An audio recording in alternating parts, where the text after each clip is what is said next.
늦은 밤 응진리 고개 아래 모래사장에서 12살 대산이가 얼마 전 세상을 떠난 어머니의 새 무덤을 파고 있었습니다. 그때 절벽 쪽에서 한 젊은 여인이 갓난아이를 품에 꼭 안고 혼비백산하여 모래구덩이를 향해 달려왔습니다. 내 이놈 어딜 도망치느냐? 여인의 뒤로 말발굽 소리가 요란하게 들리더니 자객 5명이 사납게 몰려왔습니다. 아이는 조금도 망설이지 않고 여인과 아이를 어머니의 새 무덤 구덩이 속으로 냅다 밀어넣고는 태연하게 흙을 덮어버렸습니다. 그 무덤 구덩이 아래에는 지난 3년간 쑥대밭이 된 어촌 마을의 한과 바다로 떠나 돌아오지 않는 아버지의 비밀이 묻혀 있었습니다. 대체 이 12살 아이는 왜 이토록 잔인한 행동을 한 것일까요? 구독과 좋아요로 따뜻한 씨앗 하나 심어주시고 어느 동네에서 듣고 계신지 댓글로 남겨주세요. 마음 담아 안부 인사를 전해드리겠습니다. 그럼 이야기 시작하겠습니다. 응진리 바닷가 흙길에는 개 짖는 소리도 들리지 않고 아이들 뛰놀며 지르는 소리도 없습니다. 오직 바위에 부딪히는 파도 소리와 물동이를 짊어진 안악들의 발걸음 소리뿐입니다. 강원도 구석진 바닷가 응진리 마을에서는 사내들이 바다로 나간 뒤 다시 돌아오지 않았습니다. 산고개에서 불어오는 바람은 1년 내내 멈추지 않았습니다. 바다 쪽에서 불어오는 소금기 섞인 바람은 마른 풀지붕을 한쪽으로 쓸어내려 초가집들을 죄다 기울어지게 만들었습니다. 바위 위에 걸어둔 어망은 수선할 사내의 손길이 없어 구멍이 점점 넓어졌습니다. 넓어진 그물눈 사이로 바닷바람만 허망하게 통과했습니다. 자갈길 위에는 오랫동안 쓰지 않아 이끼가 낀 노와 뼈조각처럼 굳은 닷들이 아무렇게나 놓여 있었습니다. 대산이보다 어린 아이들은 집문 앞에 쪼그려 앉아 조개 껍데기를 만지작거리며 먼 바다만 바라보았습니다. 아무도 그 아이들에게 글을 가르치지 않았고 아무도 물고기 잡는 법을 일러주지 않았습니다. 마을 13집 어디를 둘러보아도 어깨가 넓은 사내의 모습은 찾을 수 없었습니다. 사내의 거친 목소리가 사라진 골목에는 오직 바람 소리만 맴돌았습니다. 12살 대산이는 마당 한 구석에 놓인 대나무 가판 위에 말린 생선을 하나씩 올려놓고 있었습니다. 바랜 갈색 옷을 입은 대산이의 어깨는 가늘어서 옷감 위로 뼈마디의 윤곽이 그대로 드러났습니다. 대산이는 손에 쥐어진 가느다란 대나무 막대로 생선 지느러미를 하나씩 펴며 입속으로 수량을 세었습니다. 하나, 둘, 셋. 손놀림이 차분하고 익숙했습니다. 대산이는 손바닥에 패인 굳은 살을 짚어가며 집세기로 말린 조기의 꼬리를 정성껏 묶었습니다. 생선을 늘어놓는 와중에도 대산이의 시선은 자꾸만 마을 어귀 너머의 바닷물길로 향했습니다. 수평선 위에는 텅 빈 바다가 웅크리고 있었습니다. 어릴 적 기억 속 바다는 배들로 가득했으나 지금은 멀리 수평선 끝까지 둘러보아도 배 한 척 보이지 않았습니다. 대산이는 묶은 생선을 가판대에 세워두고 손에 묻은 소금기를 집신에 훔쳤습니다. 그때 마을 입구 쪽에서 세금을 거두는 징소리가 울려 퍼졌습니다. 대산이는 손에 쥐고 있던 대나무 막대를 내리고 동작을 멈추었습니다. 우물가에서 물을 깃던 안악들도 일제히 손을 멈추었습니다. 물동이를 머리에 이고 가던 이들은 발걸음을 정지시켰고 우물가에 서 있던 여인들은 남겨둔 물동이를 버려둔 채 서둘러 각자의 집 안으로 들어갔습니다. 목판문을 닫아 걸고 멍석을 내려 창문을 가렸습니다. 관아의 관인 조성배가 보낸 포교 넷이 마을 골목으로 들어섰습니다. 가죽신을 신은 그들의 발걸음은 자갈길을 밟으며 다가왔습니다. 그들은 붉은 노끈으로 묶인 세금 장부와 대나무 척을 들고 있었습니다. 거친 발걸음으로 집집마다 찾아가 목판문을 두드렸습니다. 대산이는 담벼락 뒤 나무집 옆에 서서 그 모습을 가만히 지켜보았습니다. 달아나지도 않았고 소리를 내지도 않았습니다. 세금을 거두러 오는 이들의 모습은 대산이가 철들기 전부터 보아온 광경이었습니다.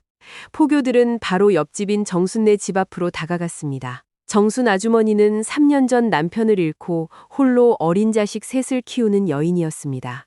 포교 하나가 마당으로 들어서더니 처마 밑에 걸려있던 말린 생선 묶음 3개를 통째로 내려놓았습니다. 엽전 대신 세금으로 거두어 가겠다는 뜻이었습니다.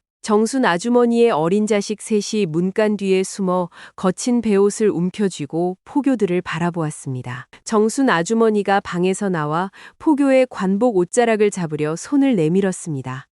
흙바닥에 무릎을 꿇고 앉아 나지막한 목소리로 빌었습니다. 어린 아이들이 겨우겨우 겨울을 날 최소한의 음식이라며 한 묶음만이라도 남겨달라고 청했습니다. 포교는 아주머니를 돌아보았습니다. 입을 열어 아무 말도 하지 않았습니다. 그저 잡힌 옷자락을 밀쳐내며 손짓 하나로 나가라는 표시를 했습니다. 매질을 하지도 않았고 호통을 치지도 않았습니다. 하지만 그 가벼운 손짓 하나에 담긴 무시는 정순 아주머니를 바닥에 엎드리게 만들었습니다. 아주머니는 흙바닥에 손을 얹은 채 멀어져가는 포교의 뒷모습을 바라볼 뿐이었습니다. 포교들이 다음 골목으로 넘어간 뒤에야 대산이는 자기 집 안으로 들어갔습니다. 대산이의 집은 작고 낮아서 어른이 서면 머리가 천장에 닿을 정도였습니다. 방 안에는 말린 쑥향과 흙냄새가 섞여 있었습니다.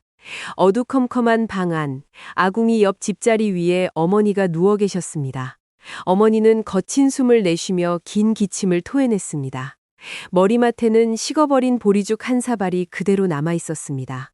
윗부분의 물만 겨우 몇 숟가락 걷어먹은 흔적이 전부였습니다. 대산이는 대짜라에 물을 담아 헝겊을 적신 뒤 어머니의 이마를 살그머니 닦아드렸습니다. 대산이가 자리에 앉자 어머니는 마른 손을 뻗어 대산이의 손마디를 잡았습니다. 어머니의 손바닥은 나무 껍질처럼 거칠었고 손가락에 들어가는 힘은 여느 때보다 단단했습니다. 마치 당장이라도 무언가를 빼앗길까 두려워 꼭 쥐는 모습이었습니다. 어머니가 가라앉은 목소리로 물었습니다. 오늘 저들이 무엇라 하더냐? 무엇을 가져갔느냐? 대산이가 나직하게 답했습니다. 정순네 집에서 말린 생선 3묶음을 가져갔습니다. 어머니는 눈을 감았습니다. 한참 동안 숨을 골라 쉬던 어머니가 나지막하게 중얼거렸습니다. 절인 생선은 아직 남아있구나. 살아있는 생선은 없어도. 대산이는 그 말이 무슨 뜻인지 다 알지 못했습니다. 다만 어머니의 눈빛 속에 바다 깊은 곳을 올려다보는 듯한 고요함이 담겨 있음을 느낄 뿐이었습니다. 살아있는 생선이 없다는 어머니의 중얼거림 속에는 이 마을 사내들이 사라진 까닭이 어둡게 얽혀 있었습니다. 밤이 깊어지자 멀리 언덕 위 관아 건물에서 악기 소리가 흘러나왔습니다. 관인 조성배가 한양에서 내려온 손님을 맞아 잔치를 벌이는 소리였습니다. 붉고 파란 비단 등롱이 관아 지붕을 밝히고 있었고 가야금 줄을 튕기는 소리와 술잔 부딪히는 소리가 바람을 타고 마을 아래로 내려왔습니다. 대산이의 집은 어둠 속에 갇혀 있었습니다. 기름이 부족해 작은 등잔 하나만 겨우 희미한 빛을 던지고 있었습니다. 어머니의 기침 소리가 다시 방 안을 채웠습니다. 관아에서 들려오는 가야금 소리와 어머니의 기침 소리가 한밤의 공기 속에 나란히 존재했습니다. 한쪽에서는 쾌락의 소리가 울려 퍼졌고 한쪽에서는 목숨을 이어나가는 소리가 이어졌습니다. 대산이는 아궁이 앞으로 다가가 불씨를 살살 살렸습니다. 재 속에 묻혀있던 작은 숯에 대나무관으로 바람을 불어넣었습니다. 불씨가 조금씩 붉게 피어오르며 대산이의 얼굴을 비추었습니다. 대산이는 피어오르는 불꽃을 보지 않았습니다. 대나무관으로 바람을 불어넣는 순간에도 눈길은 계속해서 어머니의 얼굴을 향해 있었습니다. 아픈 어머니의 얼굴 윤곽을 하나라도 놓치지 않으려는 모습이었습니다. 대산이의 이마에 땀방울이 맺혔지만 시선은 고정되어 있었습니다. 어머니가 조용히 눈을 떴습니다. 불빛 아래서 대산이를 한참 바라보던 어머니가 입을 열었습니다. 대산아, 예, 어머니. 너는 아비의 얼굴이 기억나느냐? 대산이는 입을 다물었습니다. 불씨가 토해내는 아지랑이 사이로 어머니의 시선이 머물렀습니다. 대산이는 아무 말도 하지 못했습니다. 기억이 나지 않아서가 아니라 무슨 말을 꺼내야 할지 알 수 없었기 때문입니다. 3년 전 바다로 나간 뒤 돌아오지 않은 아버지의 모습이 떠올랐지만 대산이는 그저 조용히 어머니의 손을 잡을 뿐이었습니다. 어머니의 질문은 대답 없이 방 안에 조용히 남아 있었습니다. 새해 전 겨울 끝자락, 바다로 떠나던 배들의 모습을 대산이는 아직도 똑똑히 기억합니다. 그때 대산이의 나이는 9살이었습니다. 아버지가 배에 오르며 입었던 무명옷의 바랜 잿빛이 지금도 대산이의 눈에 선합니다. 어스름한 방 안에서 어머니는 열에 떠밀려 혼잣말을 내뱉었습니다. 순서가 맞지 않는 이야기들이 마른 입술 사이로 새어나왔습니다. 대산이는 어머니의 머리맡에 쪼그려 앉아 그 말을 하나씩 조용히 들었습니다. 그날 밤에도 관아의 징소리가 마을 골목마다 크게 울렸습니다. 여느 때처럼 곡식이나 생선을 거두는 소리가 아니었습니다. 관인 조성배는 관아뜰 한가운데 서서 종이 한 장을 펼쳤습니다. 그의 목소리에는 아무런 높낮이가 없었습니다. 그저 내일의 날씨를 전하듯 무심히 글을 읽어 내려갔습니다. 15세 안에 바다 깊은 곳에서 건져 올린 진주 100개를 바치라는 명령이었습니다. 관아의 관인이 조용히 읽어 내려간 그 글귀 하나에 마을 전체가 숨을 죽였습니다. 집집마다 진주가 있을 리 없었습니다. 방법은 단 하나뿐이었습니다. 어두운 밤바다 속 깊은 바닥으로 들어가는 것이었습니다. 마을의 어선들은 순식간에 진주를 구하는 배로 바뀌었습니다. 마을 사내들에게는 선택할 권리가 없었습니다. 대산이의 아버지는 마을에서 물길을 가장 잘 아는 잠수였습니다. 종이에 적힌 명단의 맨 위에 아버지의 이름이 올라갔습니다. 어머니는 바람을 뚫고 선창가로 달려갔습니다. 바다 쪽에서 불어오는 바람은 이미 거칠어져 있었습니다. 배가 닻을 올릴 때 아버지는 배 위에서 고개를 돌려 어머니를 바라보았습니다. 아무런 말도 남기지 않았습니다. 다시 돌아오겠다는 약속도 잘 있으라는 인사도 없었습니다. 그저 조용히 눈을 맞춘 것이 전부였습니다. 사흘이 지났습니다. 바다는 배를 돌려주지 않았습니다. 부서진 배의 잔해 몇 조각과 소금기에 젖은 옷가지 몇 점만이 바위 구석으로 밀려왔습니다. 사내들의 모습은 어디에도 없었습니다. 진주 역시 찾아볼 수 없었습니다. 그러나 관인 조성배는 한양의 관아로 글을 올려보냈습니다. 정해진 수량을 모두 거두어 올려보냈다는 보고였습니다. 진주를 찾지도 못했고 사람마저 바다에 잠겼는데 과연 관인은 무엇을 올려보낸 것인지 아무도 알지 못했습니다. 관아의 장부에 도장을 찍은 사람이 누구인지, 그 수량을 받은 이가 누구인지에 대해서는 아무런 소문도 돌지 않았습니다. 그날 이후 새해가 흘렀습니다. 어머니는 아버지가 돌아오리라 믿지 않았습니다. 다만 누군가 다가와 아버지의 마지막 소식을 분명하게 말해주기를 기다렸습니다. 하지만 누구도 그 말을 꺼내지 않았습니다. 시신이 없었기에 마을에서는 장례조차 치르지 못했습니다. 남겨진 여인들은 과부도 아니고 아내가 있는 이도 아닌 채로 세월을 견뎌야 했습니다. 어머니는 매주 아버지가 입던 옷을 우물가로 가져가 빨았습니다. 이미 오래전에 말라버리고 볕에 바랜 옷이었습니다. 옷감이 닳아 실밥이 드러난 옷을 물에 적시고 다듬이질을 했습니다. 말라있는 옷을 다시 빨고 다시 말리는 일을 어머니는 매주 반복했습니다. 대산이는 그 모습을 담담히 바라보곤 했습니다. 이야기를 마친 어머니가 다시 긴 숨을 내쉬며 눈을 감았습니다. 대산이는 자리에서 일어나 기둥 쪽으로 걸어갔습니다. 기둥 위쪽에는 반으로 부러진 작은 목패가 매달려 있었습니다. 굵은 노끈으로 겨우 묶어놓은 목패였습니다. 대산이는 손을 올려 그 부러진 목패를 가만히 만져보았습니다. 목패 표면에 무엇이 적혀 있는지, 왜 그것이 기둥에 걸려 있는지 대산이는 입 밖으로 내지 않았습니다. 목패 바로 옆, 구석에 세워둔 묵직한 다체는 비단끈 하나가 묶여 있었습니다. 바다빛깔을 닮은 푸른 비단끈이었습니다. 기름불빛 아래서도 그 푸른빛은 마을의 어떤 물건과도 달랐습니다. 때가 타고 색이 바랬지만 초가집의 어둠 속에서 오직 그 끈만이 고유한 빛을 띠고 있었습니다. 대산이는 비단끈을 오래 바라보지 않았습니다. 시선을 피하듯 고개를 돌려 다시 어머니의 머리맡으로 다가갔습니다. 어머니가 눈을 떠 대산이를 바라보았습니다. 이번에는 열에 떠있는 눈빛이 아니었습니다. 어머니의 목소리는 한결 차분하고 낮았습니다. 너는 관아에 가서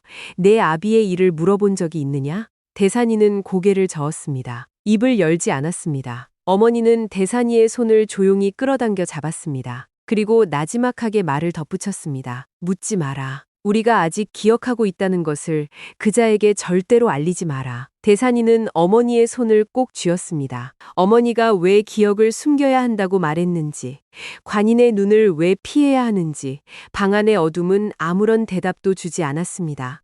대산이는 그저 꺼져가는 등잔불을 바라보며 조용히 밤을 지샜습니다. 이른 아침, 어머니는 기운을 쥐어짜듯 자리에서 일어났습니다. 집자리 위에 누워있던 몸을 일으켜 벽장에 접어두었던 바렌젯빛 저고리를 꺼내 입었습니다. 흩어진 머리를 빗겨 정갈하게 비녀를 질렀습니다. 대산이는 아궁이 앞을 비우고 서서 어머니의 움직임을 바라보았습니다. 어딜 가시느냐고 나직이 물었습니다. 어머니는 대답 대신 대산이의 옷깃을 한번 다듬어 주었습니다. 그리고 나지막한 한마디만 남겼습니다. 집에서 기다리고 있거라. 대산이는 집안에 머물지 않았습니다. 어머니가 문을 나서자 일정하게 거리를 두고 가만히 뒤를 따라갔습니다.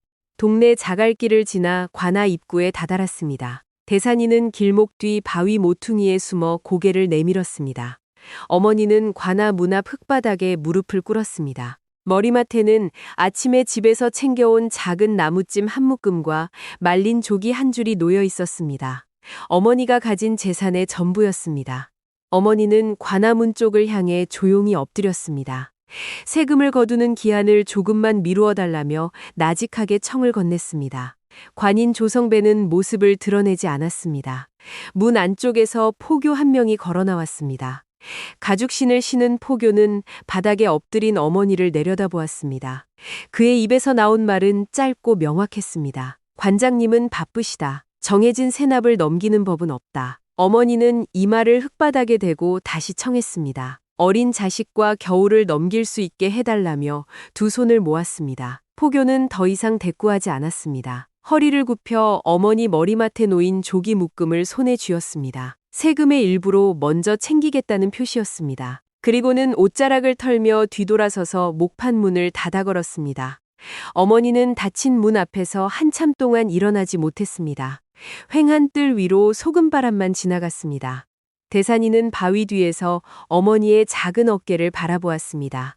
어머니의 어깨는 이전보다 훨씬 작아 보였습니다. 길을 지나가는 마을 사람들은 고개를 돌렸습니다. 아무도 어머니에게 다가가 말을 건네거나 손을 내밀지 않았습니다. 어머니는 빈손으로 자리에서 일어났습니다. 흙이 묻은 치맛자락을 털지도 못한 채 집을 향해 발걸음을 옮겼습니다. 대산이는 어머니보다 먼저 돌아와 아궁이 불을 살폈습니다. 그날 밤 어머니는 보리죽에 손도 대지 않았습니다. 가슴 깊은 곳에서 올라오는 기침이 방안을 채웠습니다. 어머니의 숨소리가 가빠지자 대산이는 어머니의 등 뒤로 다가가 몸을 받쳐 세웠습니다. 숨이 막히지 않도록 어머니의 가늘어진 어깨를 단단히 받쳐 안았습니다. 밤은 길었고 방안은 기름이 없어 어두웠습니다. 대산이는 밤새 눈을 붙이지 않았습니다. 어머니의 기침이 조금이라도 잦아들 때까지 온몸으로 어머니의 체중을 받쳐들었습니다. 새벽빛이 창호지 문을 푸르스름하게 물들일 무렵이었습니다. 어머니의 가쁜 숨소리가 조금 차분해졌습니다. 어머니는 마른 손을 뻗어 대산이의 손마디를 잡았습니다. 손끝에 약하게 힘이 들어갔습니다. 어머니는 나지막이 입을 열었습니다. 먼 옛날 이야기를 꺼냈습니다. 대산이가 아주 어릴 적 아버지는 바다 멀리 헤엄쳐 나가곤 했습니다. 어머니가 걱정할까봐 수평선 근처에서 손을 크게 흔들었습니다. 하루는 아버지가 물속에서 오래 나오지 않아 어머니가 소리를 지르며 바다로 달려간 적이 있었습니다. 그때 아버지는 물 위에 누워 하늘을 보며 웃고 있었습니다.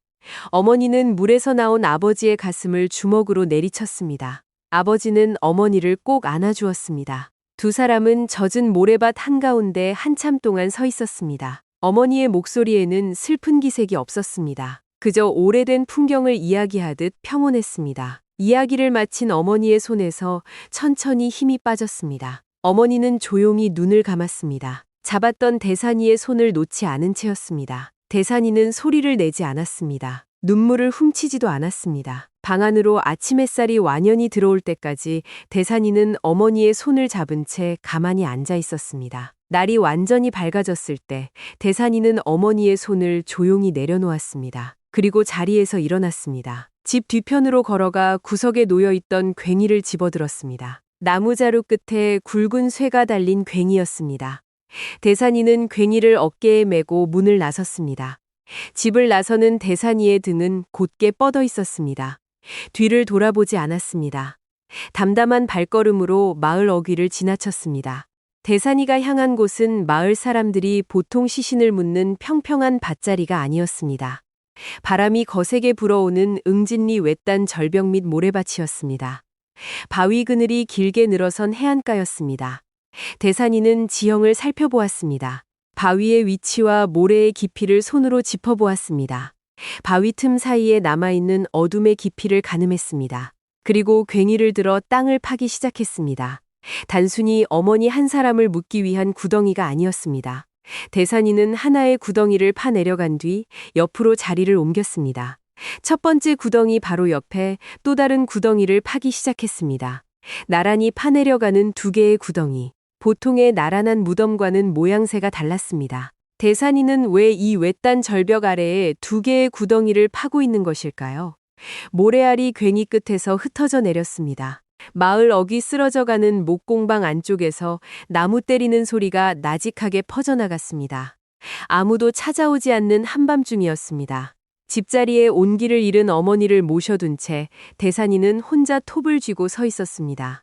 지난해 겨울 거센 파도에 밀려와 바위 밑에 방치되어 있던 배 판자 조각들이 마당 구석에 쌓여 있었습니다. 대산이는 그 중에서 결이 굵고 두꺼운 떡갈나무 판자들을 골라 터로 옮겼습니다. 톱날을 판자 표면에 대고 천천히 켜내려갔습니다. 톱니가 나무를 씹고 들어갈 때마다 누런 톱밥이 발등 위로 떨어졌습니다. 어느 누구도 대산이에게 연장을 다루는 법을 가르쳐 준 적이 없었습니다. 하지만 대산이는 어릴 적부터 포구에서 배를 수리하던 늙은 목수의 손놀림을 유심히 지켜보았습니다. 톱날을 세우는 각도와 망치를 쥐는 손가락의 위치를 눈에 담아두고 있었습니다. 대산이는 자르고 다듬은 판자들을 나란히 맞대었습니다. 나무가시가 날카롭게 서 있던 모서리를 돌멩이로 문질러 둥글게 깎아냈습니다. 거친 나무 표면에 손마디가 걸려 작은 자국이 남았으나 대산이는 손을 잠시 멈추고 굳은 살을 지그시 눌러본 뒤 다시 망치를 집어들었습니다. 나무관의 바닥은 여느 사람이 짜는 모양새와 달랐습니다. 대산이는 바닥에 댈 판자를 한 장으로 끝내지 않았습니다.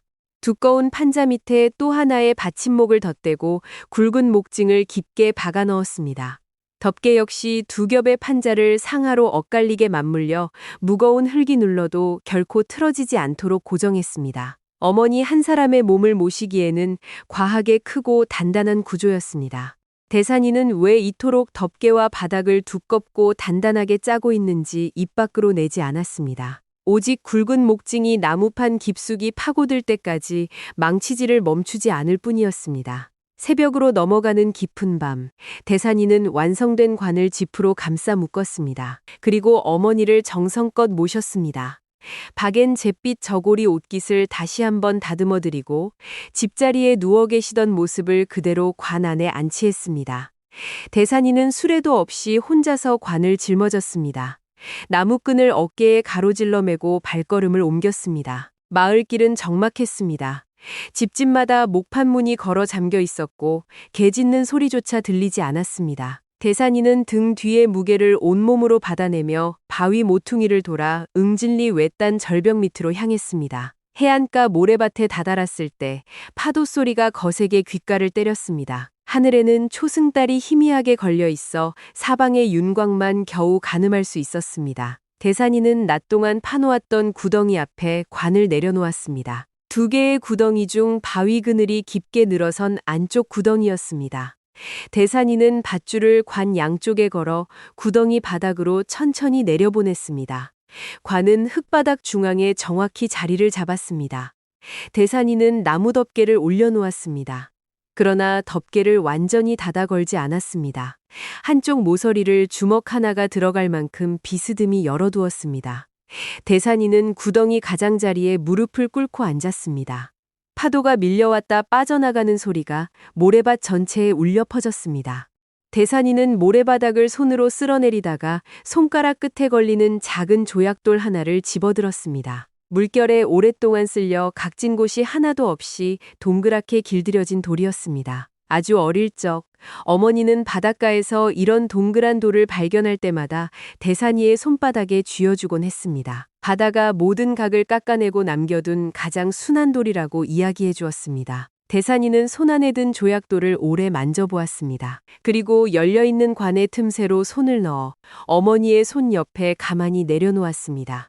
어머니의 손은 여전히 온기를 잃은 채 조용히 놓여 있었습니다.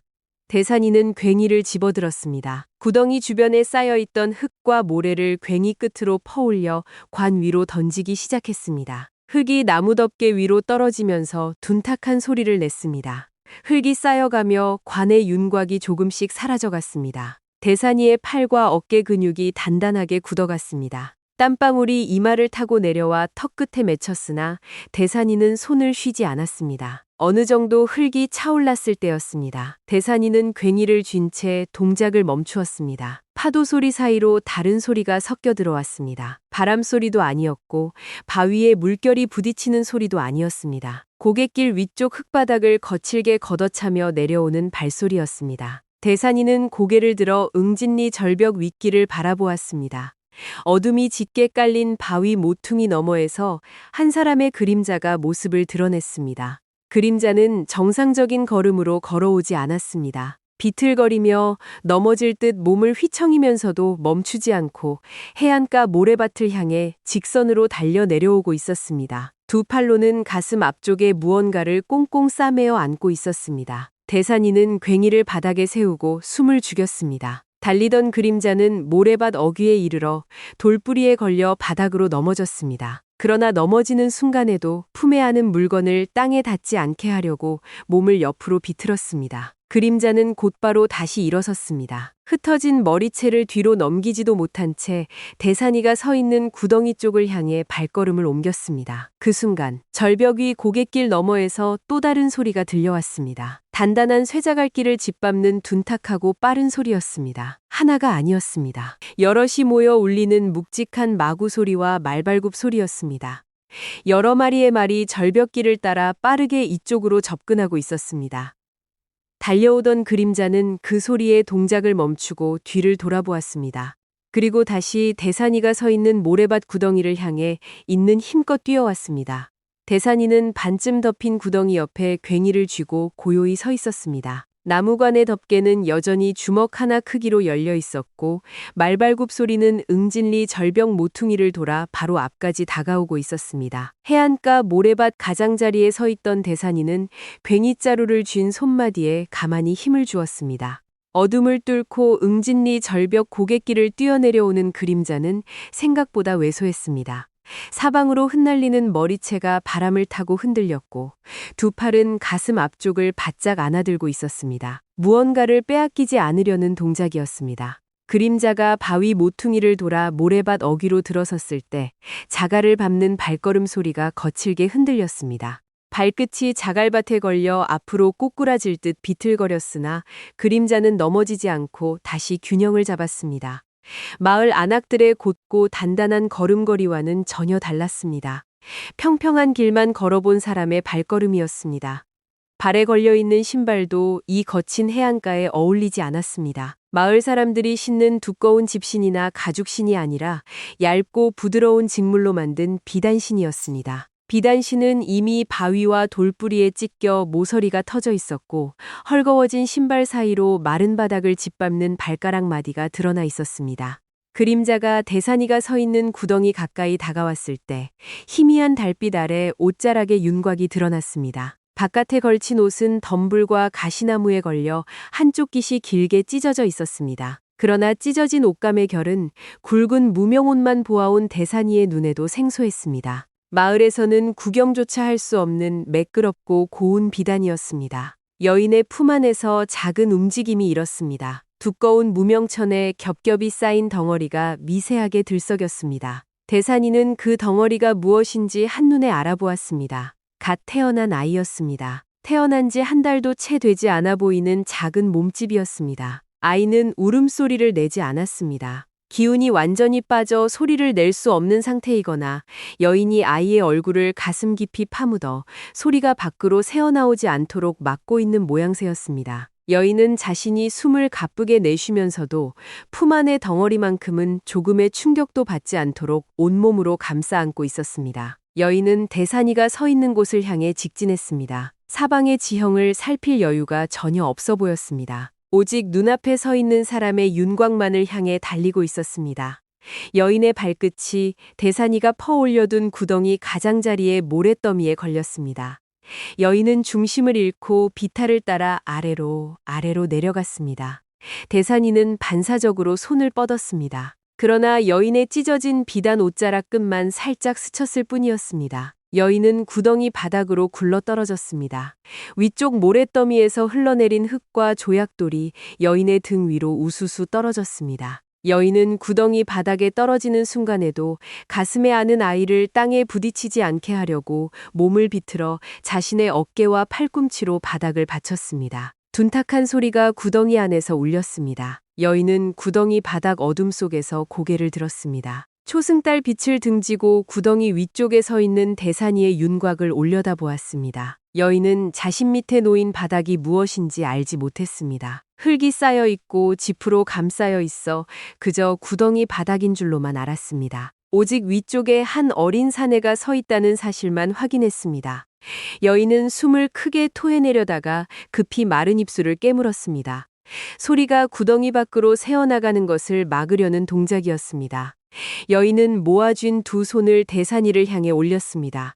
나직한 목소리가 여인의 목구멍을 타고 새어나왔습니다. 도와주게, 나를, 우리를 숨겨주게, 저들이 다가오고 있네. 여인의 목소리에는 떨림이 없었습니다. 아주 낮고 단호한 음성이었습니다. 남에게 무언가를 청해본 적이 없는 사람의 어조였습니다. 머리채는 흩어지고 비단옷은 더러워졌으나 입에서 나오는 말마디에는 오랫동안 몸에 밴 서체 같은 단정함이 남아 있었습니다. 대산이는 대답하지 않았습니다. 여인의 얼굴을 내려다보지도 않았습니다. 고개를 돌려 절벽 위 고갯길 쪽을 바라보았습니다. 단단한 쇠자갈을 짓밟는 마구 소리가 점점 가까워지고 있었습니다. 말발굽이 바위를 때리는 소리가 둔탁하게 울려 퍼졌습니다. 한두 마리가 아니었습니다. 댓마리의 말이 대열을 이루어 절벽 모퉁이를 돌아 내려오는 소리였습니다. 말이 달리는 속도로 보아 얼마 지나지 않아 이 모래밭 어귀에 다다를 것이 분명했습니다. 대산이는 다시 구덩이 안을 내려다보았습니다. 여인이 더 깊은 바닥구석으로 몸을 웅크릴 때였습니다. 여인이 안고 있던 아이를 고쳐 안으면서 찢어진 비단 겉옷의 깃이 옆으로 벌어졌습니다. 달빛이 여인의 가슴을 가로지른 옷 안쪽에 떨어졌습니다. 바다 빛깔을 닮은 푸른 비단끈이 여인의 옷 안쪽에 묶여 있었습니다. 주름진 비단 표면 위로 고운 실로 짠 테두리가 살짝 빛을 반사했습니다. 아주 가늘고 고운 솜씨로 짠 비단끈이었습니다. 대산이는 그 푸른 빛을 본 순간 동작을 멈추었습니다. 눈동자가 짧게 흔들렸고 괭이자루를 쥔 손가락 끝에 힘이 들어가 마디가 단단하게 굳었습니다. 대산이는 그 푸른 비단의 결을 아주 잘 알고 있었습니다. 새해 동안 자기 집 기둥 옆 묵직한 닻에 묶여있던 그 비단끈과 똑같은 빛깔이었습니다.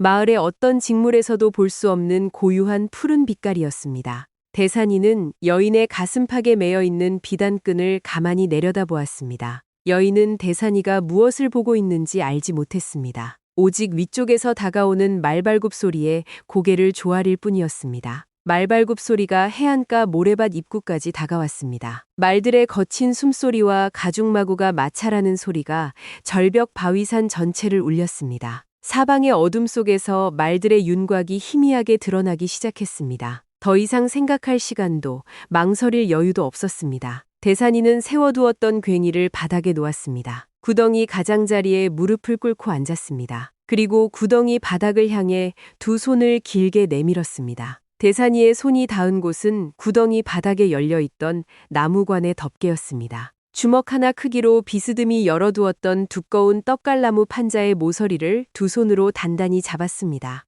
여인은 어둠 속에서 무거운 나무판이 움직이는 소리를 들었습니다. 자신들이 누워있는 바닥 옆에서 무언가 둔탁하고 거대한 구조물이 움직이고 있음을 느꼈습니다. 여인은 손을 뻗어 옆쪽을 짚었습니다. 손끝에 걸리는 것은 흙이 아니라 손질된 나무 판자의 거친 질감이었습니다. 여인은 그제야 자신이 앉아있는 곳이 단순한 흙구덩이가 아니라 누군가를 안치하기 위해 만들어둔 나무관 위라는 사실을 깨달았습니다. 여인의 입에서 나직한 비명이 새어나오려 했습니다. 여인이 고개를 들어 대산이를 바라보았습니다. 대산이는 여인의 눈을 내려다보았습니다. 대산이의 얼굴에는 아무런 감정도 나타나 있지 않았습니다. 대산이는 여인의 목소리가 밖으로 새어나가기 전에 나직하고 단호하게 말했습니다. 입 닫으시오. 대산이는 두 손에 힘을 주어 나무 덮개를 내리눌렀습니다. 무거운 떡갈나무 판자가 틀에 들어맞으며 둔탁한 소리를 냈습니다. 열려있던 관의 틈새가 완벽하게 닫혔습니다. 나무 덮개가 틀에 맞물려 둔탁한 소리를 낸 순간 대산이는 주저함 없이 괭이를 바닥에 내려놓았습니다. 구덩이 가장자리에 모여있던 모래와 흙더미를 두 손으로 퍼올려 덮개 위로 쏟아부었습니다. 움직임은 빠르고 일정했습니다. 주변에 흩어져 있던 조약돌과 말린 바닷풀, 잔돌까지 손에 잡히는 대로 모아 덮개 중앙으로 던졌습니다. 흙이 모여들어 무거운 나무판을 눌렀습니다. 대산이는 손과 발을 쉬지 않고 움직였습니다. 모래더미를 구덩이 안으로 밀어넣으며 스스로의 발밑을 채워나갔습니다. 절벽 고갯길 너머에서 들려오는 마구 소리가 점차 가까워졌습니다. 말발굽이 자갈을 짓밟는 소리가 수평선 너머 파도 소리를 눌렀습니다. 대산이는 속으로 거리를 가늠했습니다. 고갯길 바위 모퉁이에서 이곳 모래밭까지 20걸음 남짓이었습니다. 대산이는 괭이를 다시 집어들었습니다. 퍼올린 흙을 평평하게 다지며 무덤 모양을 만들어갔습니다. 이마를 타고 내려온 땀방울이 모래바닥으로 떨어졌으나 손길은 느려지지 않았습니다. 말 5마리가 모래밭 어귀에 멈춰 섰습니다. 말들의 거친 숨소리가 어둠 속에서 퍼졌습니다. 대산이는 뒤를 돌아보지 않았습니다. 괭이 끝으로 모래더미 측면을 다듬는 동작을 계속했습니다. 마을에서 모시던 어머니를 방금 안치한 사람의 모습 그대로였습니다. 고개를 돌려 쳐다볼 이유도 기운도 없는 사람처럼 행동했습니다. 말 위에서 한 사내가 내려왔습니다. 가죽신이 모래와 자갈을 밟는 소리가 대산이의 등 뒤로 다가왔습니다. 사내의 옷자락에서 가죽 냄새와 먼지 냄새가 섞여 풍겼습니다. 사내는 대산이가 다져둔 흙더미 옆에 멈추어 섰습니다. 희미한 초승달빛 아래서 구덩이와 대산이의 왜소한 등 윤곽을 가만히 내려다보았습니다. 사내의 목소리는 낮고 평평했습니다. 이 길로 달려간 여인을 보았느냐? 대산이는 괭지를 멈추지 않았습니다. 흙을 한 번 더 퍼올린 뒤에야 천천히 동작을 줄였습니다. 숨을 내쉬며 고개를 나직이 흔들었습니다. 대답 대신 고개만 한 번 옆으로 저었을 뿐입니다. 어머니를 잃은 어린 사내가 낯선 이의 질문에 내보일 수 있는 자연스러운 반응이었습니다. 말이 길어지면 거짓이 섞이고 소리가 어긋나면 의심을 사기 마련이었습니다. 대산이는 입을 완전히 다물었습니다. 사내는 대산이의 반응을 보고 곧바로 돌아서지 않았습니다. 뒤쪽에 서 있던 부하 둘에게 손짓을 했습니다. 두 사내가 말에서 내려와 해안가 모래밭 사방으로 갈라졌습니다. 사내들은 바위 그늘과 덤불 사이를 훑었습니다. 횃불의 불빛이 모래밭 위를 누렇게 비추며 기다란 그림자를 만들었습니다. 부하 한 명이 대산이가 퍼올려둔 무덤 흙더미 앞으로 다가왔습니다. 사내는 손에 쥐고 있던 기다란 창을 집어들었습니다. 창끝을 바닥으로 향하게 잡은 뒤 방금 쌓아올린 흙더미 한가운데로 힘껏 밀어넣었습니다. 흙이 새로 파헤쳐진 곳인지 그 아래에 무언가 숨겨져 있는지 확인하려는 동작이었습니다. 창날이 부드러운 겉흙을 뚫고 깊숙이 파고들었습니다. 그리고 바닥 가까운 곳에서 무거운 물체에 막혔습니다. 단단한 떡갈나무 표면에 쇠끝이 부딪히는 둔탁한 소리가 낮게 울렸습니다. 창을 쥔 부하의 손목에 반동이 전해졌습니다. 부하는 동작을 멈추고 창자루를 지그시 내리눌렀습니다. 흙 아래 들어앉아 있는 물체의 감촉을 확인하려는 모양새였습니다. 대산이는 괭이자루를 잡은 채 천천히 고개를 들었습니다. 사내의 눈과 대산이의 눈이 어둠 속에서 마주쳤습니다. 대산이는 눈동자를 피하지 않았습니다. 입을 열어 아무런 변명도 하지 않았습니다. 오직 그 눈빛으로 사내를 바라보았습니다. 이곳은 어머니를 모신 관 위라는 사실을, 더 이상 파헤치지 말라는 침묵의 거부를 눈빛에 담았습니다. 두 겹으로 맞물려 짜놓은 두꺼운 떡갈나무 판자는 쇠창 끝의 압력을 단단하게 받쳐내고 있었습니다. 부하는 창자루에서 힘을 뺐습니다. 창끝을 흙 밖으로 천천히 뽑아냈습니다. 그리고 뒤에 서 있는 우두머리를 향해 고개를 짧게 흔들었습니다. 나무관이 묻혀 있음을 확인했다는 표시였습니다. 우두머리 사내는 모래밭 주변을 한 번 더 둘러보았습니다. 바닷가 절벽 밑에는 바람소리와 파도소리 외에 아무런 움직임도 없었습니다. 사내는 다시 말 위로 올라탔습니다. 고삐를 잡으며 부하들에게 나직하게 명령했습니다. 낮 동안 올려두었던 투박한 흙그릇 하나를 집어들었습니다. 식어버린 보리죽이 절반쯤 담겨 있었습니다. 어머니가 돌아가시기 전 아침에 다 비우지 못하고 남겨두었던 죽이었습니다. 대산이는 그릇 표면에 먼지가 앉지 않도록 덮어두었던 집덮개를 치웠습니다.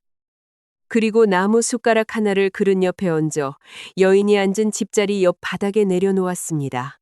죽이 담긴 흙그릇이 바닥에 놓일 때 작은 소리가 났습니다. 대산이는 이 죽이 누구의 것이었는지, 언제 만든 것인지 입 밖으로 내지 않았습니다. 그저 그릇을 놓아두고 곧바로 돌아서서 다시 아궁이 앞으로 돌아갔습니다. 여인은 바닥에 놓인 흙그릇을 내려다보았습니다. 식어버린 보리죽 위로 희미한 기름 불빛이 비추었습니다. 여인은 긴 시간 동안 아무것도 먹지 못한 상태였습니다. 두 손을 내밀어 흙그릇을 들어 올렸습니다. 나무 숟가락으로 죽을 조금 퍼올려 입으로 가져갔습니다. 차갑고 거친 보리 알갱이가 목구멍을 타고 내려갔습니다. 여인은 한 숟가락씩 천천히 죽을 비워나갔습니다. 숟가락이 흙그릇 바닥에 부딪히는 나직한 소리만 방안을 채웠습니다. 대산이는 아궁이 앞에 앉아 기다란 나뭇가지 하나를 손에 쥐고 있었습니다. 제 속에 남아있는 숯을 살살 해집을 불씨가 꺼지지 않도록 다듬었습니다. 뒤를 돌아보지 않았고 여인이 죽을 다 먹었는지 확인하지도 않았습니다. 이 초가집 안에서 두 사람이 나누는 침묵은 어색하거나 서먹한 종류의 것이 아니었습니다. 오랫동안 아무도 찾아오지 않았던 공간에 원래부터 존재하던 고요함이 그대로 유지되고 있을 뿐이었습니다. 여인은 흙그릇을 바닥에 내려놓았습니다. 숨을 나직이 내쉬며 손을 올려 품 안에 아이를 감싸고 있던 무명천을 다듬어 주었습니다. 아이는 깊은 잠에 들어 있었습니다. 여인은 비로소 자신이 들어와 앉아있는 방 안의 풍경을 하나씩 눈으로 훑기 시작했습니다. 방 안은 단조롭고 가난했습니다. 벽 구석에는 지프로 짠 거친 멍석 몇 장이 말려 있었고 대나무 가판대 위에는 말린 생선 몇 마리가 집세기에 묶여 매달려 있었습니다. 물을 담아두는 작은 옹기 항아리가 문 옆에 놓여 있었고 흙벽 곳곳에는 때가 묻은 농기구들이 걸려 있었습니다. 마을의 어떤 농가에서도 볼 수 있는 지극히 평범하고 보잘것없는 물건들이었습니다. 그리고 여인의 시선이 방 안쪽 구석 중앙 기둥과 흙벽이 만나는 지점에서 멈추었습니다. 희미한 등잔 불빛이 미치는 경계선 위에 두 개의 물건이 조용히 걸려 있었습니다. 첫 번째 물건은 기둥 위쪽 높이에 매달려 있는 나무 판자였습니다. 어른 손바닥 두 개를 합친 크기의 직사각형 나무판이었습니다. 보통 마을 사람들이 사당이나 관아에서 받아오는 신주나 목패의 모양새였습니다. 그러나 그 나무판은 성한 모습이 아니었습니다. 대각선 방향으로 크게 부러져 두 조각으로 갈라져 있었습니다. 부러진 나무 조각 두 개를 나란히 맞대어 굵고 거친 노끈으로 여러 번 겹쳐 묶어놓은 형태였습니다. 노끈으로 강하게 뜸질을 해두었으나 나뭇결 사이로 틈새가 깊게 드러나 있었습니다. 표면에는 먹으로 적어놓은 글씨가 남아 있었습니다. 그러나 바닷가의 소금 바람과 세월에 씻겨 글자의 절반 이상이 하얗게 발해 있었습니다. 한자의 획 몇 개만이 흙벽에 비친 그림자 속에서 희미하게 윤곽을 드러내고 있었습니다. 그것은 집안을 장식하기 위해 걸어둔 물건이 아니었습니다. 누군가의 이름을 기억하거나 잊지 않기 위해 부러진 조각을 강제로 붙잡아둔 모습이었습니다. 여인의 눈동자가 부러진 목패에서 조금 아래쪽으로 이동했습니다. 두 번째 물건은 방 안쪽 구석진 바닥에 세워져 있는 묵직한 쇠물건에 매여 있었습니다. 거친 바다에서 배를 세울 때 쓰는 낡은 철제 문이었습니다.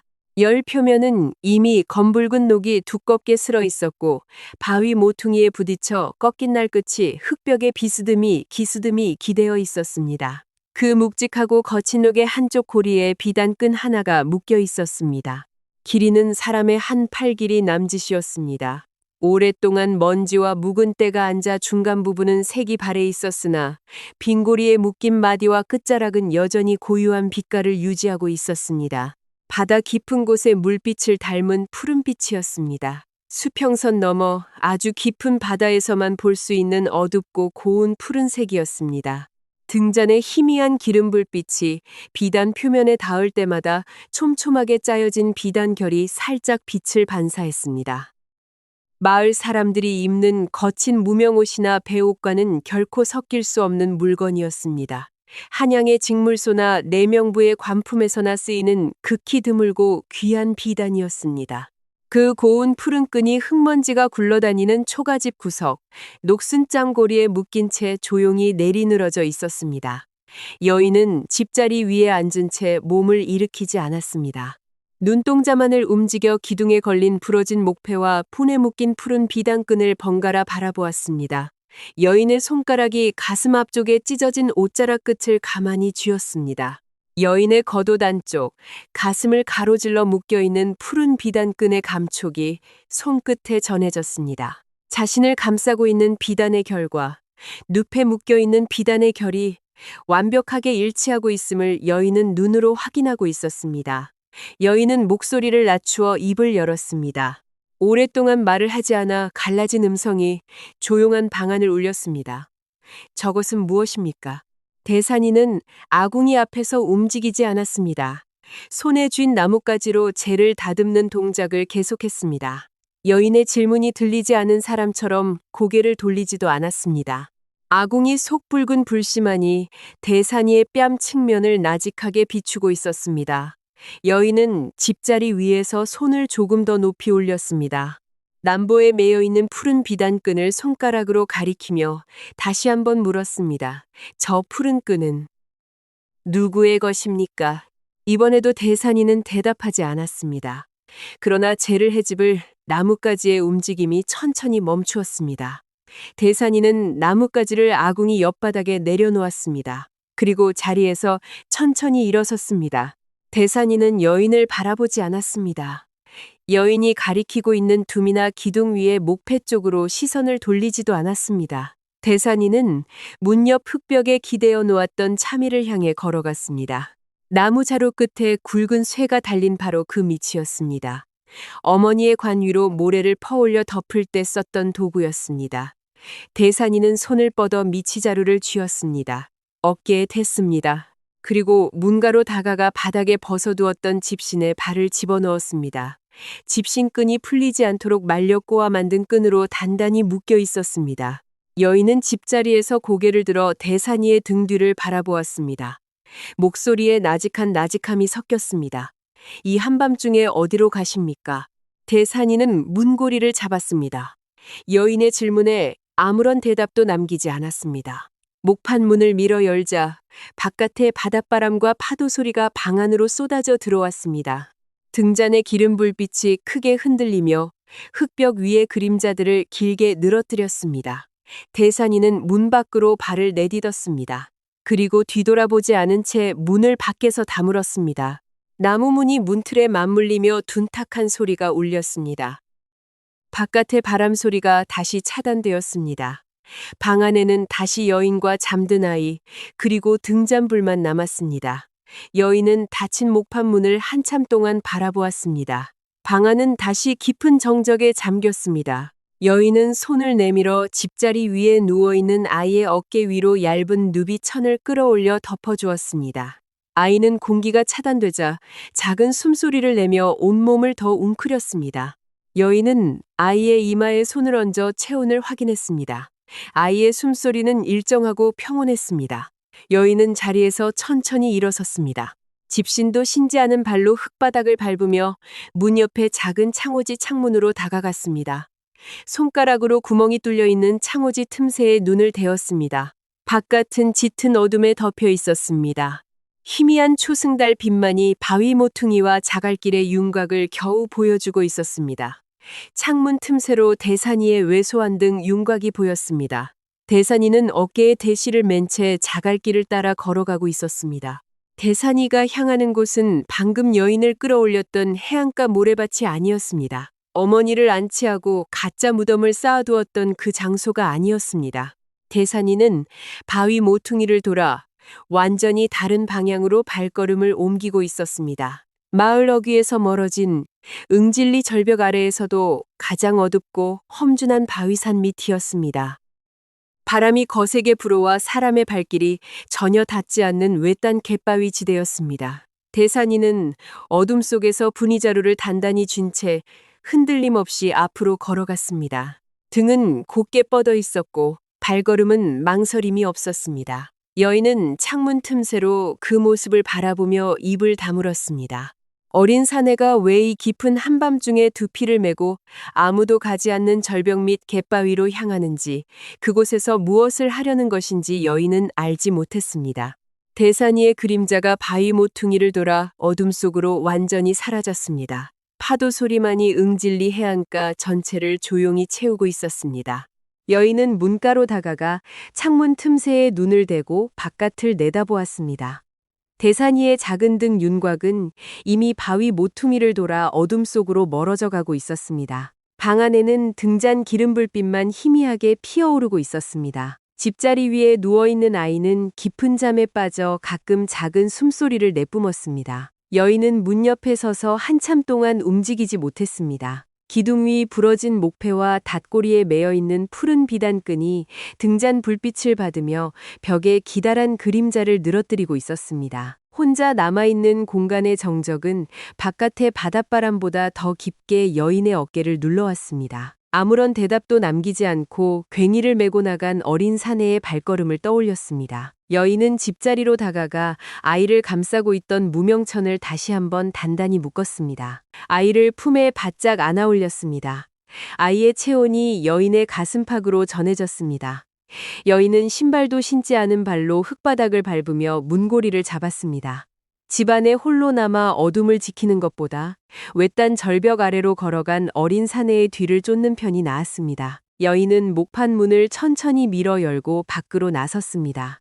바깥의 소금바람이 얼굴을 때렸습니다. 초승달빛이 자갈길의 윤곽을 겨우 밝히고 있었습니다. 여인은 대산이가 걸어간 바위 모퉁이 쪽을 향해 발걸음을 옮겼습니다. 비단신 모서리는 이미 터져 있었고 돌뿌리에 채인 발가락 마디마디가 바닥에 닿을 때마다 자극을 전해왔으나 여인은 걸음을 멈추지 않았습니다. 바위 모퉁이를 돌아서자 바람소리가 한층 거세어졌습니다. 응진리 해안가에서도 사람의 발길이 전혀 닿지 않는 험준한 절벽지대였습니다. 거친 바위산 밑으로 펼쳐진 갯바위와 자갈밭이 검은 형체로 누워 있었습니다.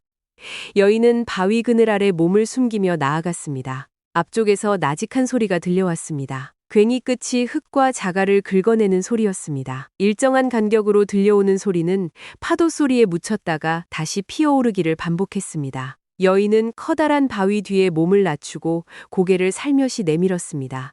희미한 달빛 아래 대산이가 갯바위 사이 흙밭에 쪼그려 앉아 있었습니다. 어깨에 메고 갔던 괭이를 바닥에 세워두고 두 손으로 바위를 치우며 땅을 다듬고 있었습니다. 여인은 대산이가 어머니의 무덤을 파헤치고 있거나 또 다른 구덩이를 파고 있을 것이라 생각했습니다. 그러나 대산이의 동작을 유심히 살피면서 여인의 눈동자가 조금씩 커지기 시작했습니다. 대산이는 하나의 구덩이에 머물러 있지 않았습니다. 하나의 구덩이 옆에서 흙과 잔돌을 정리한 뒤 곧바로 몇 걸음 떨어진 다른 바위 그늘 밑으로 이동했습니다. 그곳에도 이미 파놓은 구덩이가 존재하고 있었습니다. 오늘 밤에 새로 판 구덩이가 아니었습니다. 오래전부터 그 자리에 파여 있었고 바위 모퉁이와 해초더미로 교묘하게 가려져 있던 구덩이들이었습니다. 대산이는 구덩이 입구를 덮고 있던 말린 바다풀과 나뭇가지들을 치워내고 있었습니다. 구덩이 안쪽에 쌓인 먼지와 흘러내린 모래를 손으로 쓸어내려 내부 공간을 넓혔습니다. 그리고 주변에 구르던 평평한 돌들을 가져와 구덩이 측면 벽에 나란히 쌓아 올렸습니다. 흙이 안쪽으로 무너지지 않도록 축대를 쌓는 동작이었습니다. 여인은 바위 뒤에 숨어 그 모습을 하나씩 눈에 담았습니다. 첫 번째 구덩이는 오래된 배 판자 한 조각으로 입구가 덮여 있었습니다. 판자 위에는 말린 갈대와 자갈이 얹혀 있어 바로 옆에 서지 않으면 절대로 구덩이의 존재를 알아챌 수 없는 모양새였습니다. 대산이는 그 판자를 들어 올려 안쪽의 공간을 점검했습니다. 어른 한 사람이 몸을 깊게 웅크리고 들어앉을 수 있는 깊이였습니다. 두 번째 구덩이는 바위 절벽 틈새에 바로 붙어 있었습니다. 바위산 자체의 굴곡을 이용해 위에서는 전혀 내려다볼 수 없는 구조였습니다. 대산이는 구덩이 바닥에 차있던 바닷물을 바가지로 퍼내고 바싹 말린 짚과 쑥을 바닥에 두껍게 깔아 넣었습니다. 사람이 들어앉았을 때 바닥의 습기가 몸으로 올라오지 않도록 조치하는 동작이었습니다. 세 번째 구덩이는 갯바위와 갯바위 사이에 끼어 있었습니다. 사람 2명이 나란히 누울 수 있을 정도로 넓은 형태였습니다. 입구는 바다 쪽을 향해 열려 있었으나 수평선에서는 절벽 그림자에 가려 보이지 않고 절벽 위 고갯길에서는 갯바위 턱에 막혀 보이지 않는 완벽한 은폐지대였습니다. 대산이는 그 구덩이들을 하나씩 찾아다니며 상태를 살피고 있었습니다. 흙이 흘러내린 곳은 다시 퍼내고 짚이 젖은 곳은 새 짚으로 바꾸어 놓았습니다. 익숙하고 단련된 손길이었습니다. 이번 한 번을 위해 준비한 것이 아니었습니다. 수개월 혹은 수년에 걸쳐 이 외딴 갯바위 지대에 만들어두고 관리해온 비밀 구덩이들이었습니다. 여인의 가슴 속에서 깊은 파문이 일어났습니다. 대산이는 그저 어머니를 잃고 하루하루를 겨우 견뎌내는 가난한 어촌의 어린 사내에 불과한 것이 아니었습니다. 아무도 찾아오지 않는 이 험준한 절벽 아래에서 누군가를 숨기고 보호하기 위한 공간을 스스로 만들어내고 유지해온 존재였습니다. 여인은 며칠 전 관아의 추적을 피해 이 해안가 고갯길을 지나치던 순간을 떠올렸습니다. 어둠 속에서 해안선을 따라 이동하던 중 이 절벽 밑에서 희미한 인형 몇 개가 바위 사이로 사라지는 모습을 본 적이 있었습니다. 여인은 그저 마을 사람들이 밤바다로 나가 조개를 줍는 줄로만 알았습니다.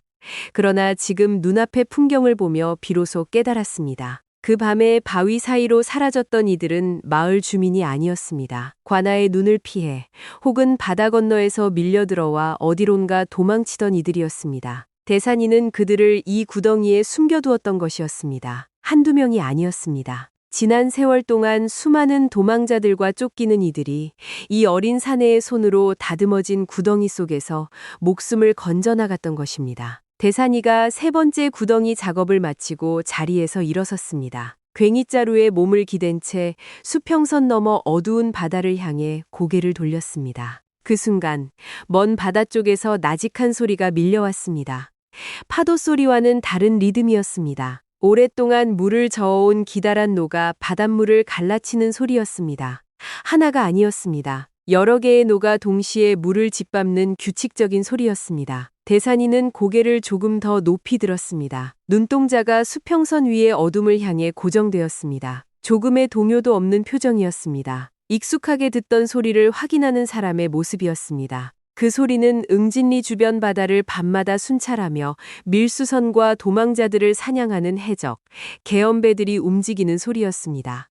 계엄는 관아의 관인 조성배와 묵묵한 거래를 맺고 이 바다의 밤을 시하이하는 자였습니다. 대산이는 계엄의 배들이 어느 시각에 어느 바위 모퉁이를 돌아나가는지, 노소리가 어느 쪽에서 들려올 때 구덩이의 어느 위치가 안전한지 완벽하게 파악하고 있었습니다.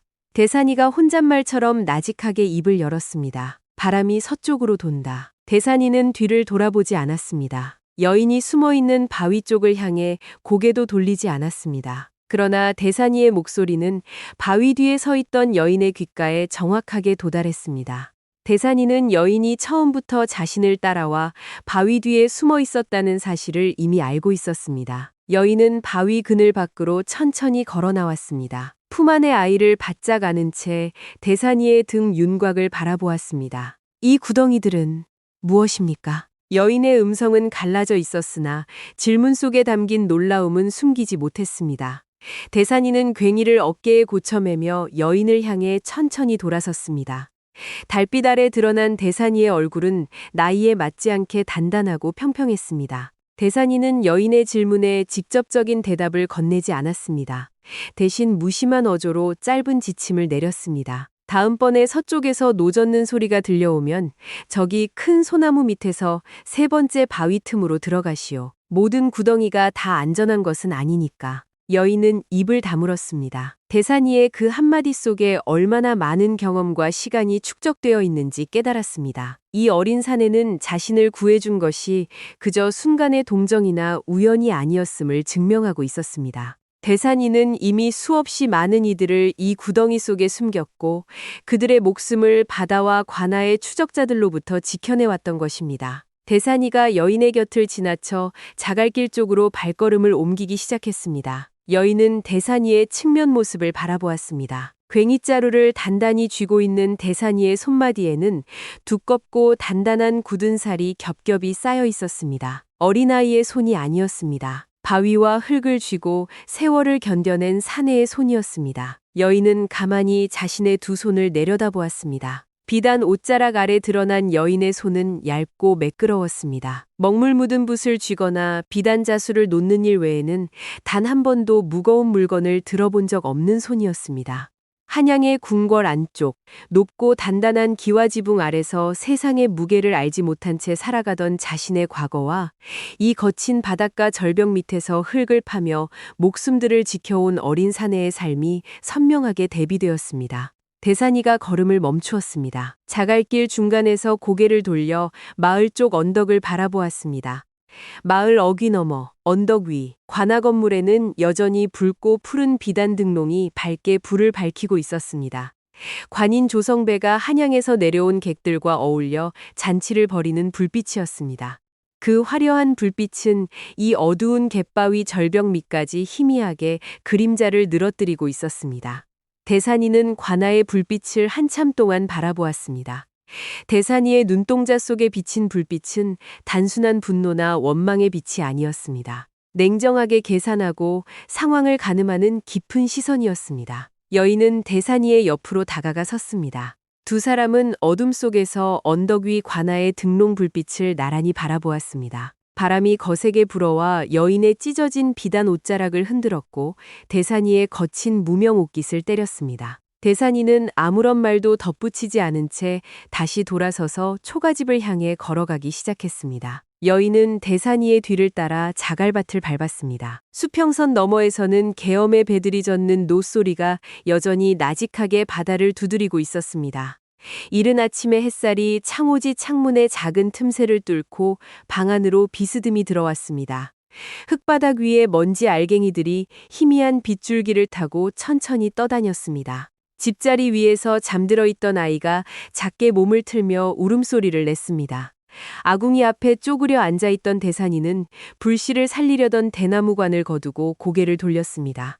아이를 어떻게 달래야 할지 몰라 대산이의 손끝이 허공에서 잠시 머뭇거렸습니다. 여인은 문가 옆에서 서둘러 자리에서 일어났습니다. 찢어진 비단 옷자락을 수습하며 집자리로 다가가 아이를 품에 안아 올렸습니다. 아이의 작은 머리를 가슴팍에 대고 나직하게 어루만졌습니다. 밝아오는 아침 햇살 아래서 두 사람은 처음으로 서로의 얼굴을 정면으로 바라보았습니다. 여인의 얼굴에는 며칠 동안의 추격과 밤길에 깎인 피로함이 그대로 남아 있었습니다. 대산이의 얼굴은 아침 불빛을 받아 여전히 무표정하고 단단했습니다. 두 사람 사이에 흐르는 침묵은 어두운 밤보다 더 선명하게 방 안을 채웠습니다. 여인은 아이를 다시 집자리 위에 내려놓고 문 옆에 놓인 나무 물통 쪽으로 걸어갔습니다. 물통 안에는 바닷가 우물에서 길어온 찬물이 가득 차 있었습니다. 여인은 물통 옆 바닥에 놓여있던 대산이의 바랜 갈색 무명 저고리를 집어들었습니다. 어머니를 모실 때 입었던 먼지와 흙이 묻은 겉옷이었습니다. 여인은 신발을 벗은 발로 바닥을 밟으며 물통 앞으로 다가갔습니다. 두 손으로 두꺼운 무명 옷을 찬물 속에 집어넣었습니다. 여인의 흰 손가락 마디가 물에 닿자마자 미세하게 떨렸습니다. 손실이 오르고 손끝이 붉게 변해갔으나 여인은 옷자락을 물속에서 건져내지 않았습니다. 한양의 높은 기와집 안에서 평생 손에 물을 묻혀본 적 없는 손이었습니다. 옷을 어떻게 치대고 비벼야 하는지 알지 못해 여인은 그저 찬물 속에서 두 손으로 무명 옷자락을 천천히 주물렀습니다. 굵은 배실마디가 여인의 부드러운 손바닥을 긁고 지나갔습니다. 대산이는 마당으로 나가는 문턱에 서서 그 모습을 가만히 지켜보았습니다. 여인에게 옷을 빨지 말라고 말하지 않았고 도우려 손을 내밀지도 않았습니다. 그저 여인의 손마디가 물속에서 점점 단단하게 굳어가는 과정을 조용히 눈에 담았습니다. 여인은 물기를 짜내기 위해 옷자락을 두 손으로 쥐고 힘을 주었습니다. 그러나 악력이 부족해 옷에서는 여전히 물방울이 흙바닥으로 떨어졌습니다. 여인은 입술을 지그시 깨물며 다시 한번 옷자락을 비틀었습니다. 대산이는 시선을 돌려 마당 구석의 생선 가판대로 걸어나갔습니다. 낮이 가까워지자 방 안의 공기가 조금씩 차올랐습니다. 여인은 아궁이 앞으로 다가가 쪼그려 앉았습니다. 보리죽을 끓이기 위해 재 속의 불씨를 살려보려 했습니다. 대산이가 했던 것처럼 대나무관을 입에 대고 숨을 불어넣었습니다. 그러나 여인의 숨은 너무 가빴고 방향이 어긋났습니다. 재가 위로 솟구쳐 올라 여인의 얼굴과 옷자락 위로 쏟아졌습니다. 여인은 고개를 돌려 기침을 내뱉었습니다. 눈가에 눈물이 고였으나 여인은 대나무관을 놓지 않았습니다. 대산이가 방 안으로 들어왔습니다. 여인의 손에서 대나무관을 조용히 거두어들였습니다. 그리고 아궁이 바닥 가까이 몸을 낮추었습니다. 대산이는 대나무관 끝을 불씨가 남아있는 숯덩이에 정확히 가져다 대었습니다. 천천히, 그리고 일정하게 길게 숨을 불어넣었습니다. 희미하던 붉은 불씨가 아궁이 안쪽에서 나직하게 피어올랐습니다. 여인은 품 안에 안고 있던 아이를 어정쩡하게 받쳐들고 있었습니다. 불을 지피는 일과 아이를 안는 일을 동시에 해내지 못해 몸이 경직되어 있었습니다. 대산이가 아궁이 앞에서 자리에서 일어섰습니다. 여인을 향해 두 손을 앞으로 길게 내밀었습니다. 주시오. 짧고 평평한 목소리였습니다. 여인은 잠시 망설였으나 대산이의 손길을 거부하지 않았습니다. 두꺼운 무명천에 쌓인 아이를 대산이의 품으로 넘겨주었습니다. 대산이는 아이를 받아 안았습니다. 어린 사내의 팔과 어깨 근육이 순식간에 단단하게 굳어졌습니다. 무거운 괭이자루나 바위를 들 때와는 전혀 다른 종류의 힘이었습니다. 조금이라도 손에 힘을 주면 부서질 듯 작고 얇은 몸집이었습니다. 대산이는 두 팔을 둔탁하게 굽혀 아이의 머리와 허리를 받쳤습니다. 아이는 대산이의 거친 무명 옷깃에 얼굴을 묻었습니다. 아이의 작고 미세한 숨소리가 대산이의 가슴팍을 통해 전해져 왔습니다. 아이는 울지 않았습니다. 눈동자를 크게 뜬 채 대산이의 단단한 턱선과 깊은 눈을 올려다보았습니다. 대산이는 시선을 아래로 내렸습니다. 아이의 얇은 귓바퀴와 이마 위로 내려앉은 베넷머리를 가만히 내려다보았습니다. 대산이의 표정에는 아무런 변화가 없었으나 아이를 감싸 안은 두 손가락 끝은 움직이지 않은 채 그 자리에 고정되어 있었습니다. 여인은 아궁이 앞에 앉아 냄비에 물을 붓고 보리쌀알을 넣었습니다. 대산이가 가르쳐준 대로 아궁이 안으로 나뭇가지를 하나씩 밀어 넣었습니다. 불길이 냄비 바닥을 두드리기 시작했습니다. 여인은 아이를 품에 안고 서 있는 대산이의 측면 모습을 바라보았습니다. 희미한 불빛과 햇살이 겹쳐지는 경계선 위에서 어린 사내와 갓난아이가 나란히 서 있었습니다. 여인은 나직한 목소리로 입을 열었습니다. 네 이름이 무엇이냐? 대산이는 창밖의 바다 쪽을 향해 시선을 두고 있었습니다. 질문을 받은 뒤 한참 동안 입을 열지 않았습니다. 아이의 이마 위로 떨어진 햇살 조각을 바라보다가 무심히 대답했습니다. 대산입니다. 여인은 이름을 속으로 되뇌었습니다. 대산, 무슨 뜻이냐? 큰 산이라는 뜻입니다. 아버지가 지어주셨습니다. 대산이의 목소리에는 아무런 감정의 높낮이가 없었습니다. 그저 늘 쓰던 단어를 입 밖으로 내던지는 어조였습니다. 여인은 그 대답을 듣고 조용히 입을 다물었습니다. 아버지가 지어준 이름이라는 말 뒤에 더 이상 질문을 덧붙이지 않았습니다. 방 안에는 다시 아궁이에서 나뭇가지가 타들어가는 나직한 소리만 남았습니다. 여인은 대산이가 자신에게 되물어오기를 기다렸습니다. 네 이름은 무엇인지, 어느 집안의 여인인지, 왜 관아의 추격자들을 피해 한밤중에 아이를 안고 절벽길을 달려왔는지 물어볼 것이라 생각했습니다. 그러나 대산이는 아무것도 묻지 않았습니다. 여인의 이름을 궁금해하지 않았고 여인의 과거나 신분에 대해 단 한마디도 건네지 않았습니다. 여인은 품 안의 아이를 받아들기 위해 손을 내밀면서도 가슴 한구석이 찌릿해오는 것을 느꼈습니다. 대산이가 물어보지 않는 것은 예의나 무관심 때문이 아니었습니다. 대산이의 눈빛 속에는 이미 모든 것을 알고 있거나 굳이 입 밖으로 내어 확인할 필요가 없다는 식의 깊은 침묵이 자리 잡고 있었습니다. 어느 날 해질녘이었습니다. 여인은 방 안쪽 구석에서 아이의 싸게 천 끝자락이 찢어진 것을 발견했습니다. 벽장에 놓여있던 낡은 밭느질 고리에서 바늘과 실을 꺼내들었습니다. 한양의 내명부에서는 수많은 궁녀와 시녀들이 여인의 옷자락을 수놓고 수선해 주었습니다. 여인은 스스로 바늘귀에 실을 꿰어본 적이 없었습니다. 어두워지는 방 안에서 바늘귀를 눈앞에 가져다 대고 몇 번이고 실끝을 밀어 넣었으나 번번이 어긋났습니다. 손가락 끝이 떨렸습니다. 여인은 입술을 깨물며 바늘을 다시 쥐었습니다. 겨우 실을 꿰어 찢어진 천을 깁기 시작했습니다. 그러나 바느질은 어설펐고 땀수가 불규칙했습니다. 위험은 순간적으로 찾아왔습니다. 바늘 끝이 천을 뚫고 나가 여인의 왼손 엄지손가락 마디를 깊게 질렀습니다. 여인은 나직하게 숨을 들이쉬며 손을 거두었습니다. 손가락 끝에서 작은 방울이 맺혀 올랐습니다. 여인은 손가락을 입에 물지도 못한 채 그 자리에 굳어버렸습니다. 옆에서 말린 조기 묶음을 집세기로 엮고 있던 대산이가 동작을 멈추었습니다. 대산이는 여인을 돌아보지 않았습니다. 고개도 돌리지 않은 채 자신이 차고 있던 무명 주머니 안으로 손을 집어넣었습니다. 대산이는 주머니 속에서 작게 접힌 깨끗한 무명 헝겊 한 조각을 꺼냈습니다. 그리고 손을 뒤로 뻗어 여인의 무릎 옆 바닥에 조용히 내려놓았습니다. 미리 준비해둔 물건이었습니다. 여인이 손을 다칠 것을 예상이라도 한 것처럼, 혹은 누군가 상처를 입었을 때 쓰기 위해 항상 품 안에 지니고 다니던 헝겊 조각이었습니다. 여인은 바닥에 놓인 무명 헝겊을 내려다보았습니다. 하얗고 깨끗하게 빠져있는 헝겊이었습니다. 여인은 손가락을 감싸며 대산이의 등 뒤를 바라보았습니다. 이것을 늘 가지고 다니느냐? 대산이는 대답하지 않았습니다. 다시 집세기를 손에 쥐고 말린 조깃꼬리를 단단히 묶어나갔습니다. 여인은 헝겊으로 손가락을 감싸면서 가슴속 깊은 곳에서 알 수 없는 의문이 피어오르는 것을 느꼈습니다. 이 어린 사내는 대체 얼마나 많은 상처와 마주해왔기에 이토록 담담하게 타인의 아픔을 대비하고 있는 것인지 알 수 없었습니다. 해저문 응진리 바닷가는 어둠에 잠겨가고 있었습니다. 노을빛이 수평선 끝자락을 붉게 물들였다가 이내 어두운 푸른빛으로 바뀌어갔습니다. 대산이는 초가집 문턱에 앉아 바다를 바라보고 있었습니다.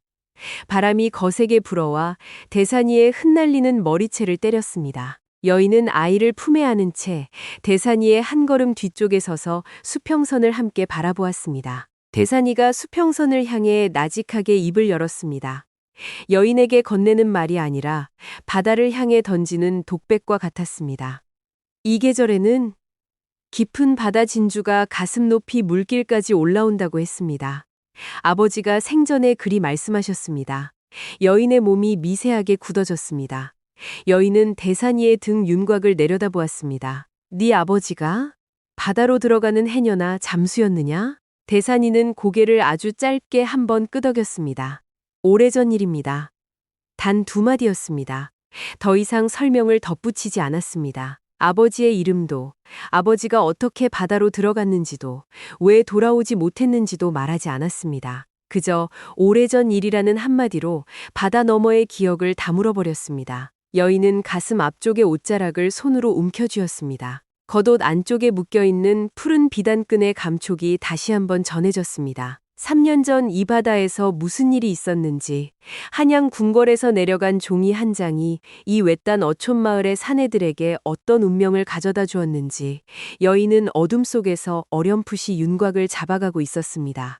그날 밤, 한밤중에 멀리 마을 어귀 쪽에서 개 짖는 소리가 거세게 울려 퍼졌습니다. 하나가 아니었습니다. 마을의 여러 집에서 개들이 일제히 울부짖는 소리가 바람을 타고 밀려왔습니다. 대산이는 집자리 위에서 즉시 몸을 일으켰습니다. 잠에서 깨어나는 과정이 없었습니다. 소리가 들린 순간 이미 눈을 뜨고 정신을 차린 사람의 모습이었습니다. 대산이는 소리 없이 문가로 다가갔습니다. 창호지 창문 틈새에 눈을 대고 바깥 동태를 살폈습니다. 여인도 아이를 품에 바짝 안은 채 자리에서 일어나 대산이의 뒤쪽에 서서 숨을 죽였습니다. 누구냐? 관아의 추격자들이냐? 여인의 음성이 작게 떨렸습니다. 대산이는 한참 동안 바깥의 소리에 귀를 기울였습니다. 바람 소리와 파도 소리, 그리고 멀리서 들려오는 개 짖는 소리의 리듬을 분간했습니다.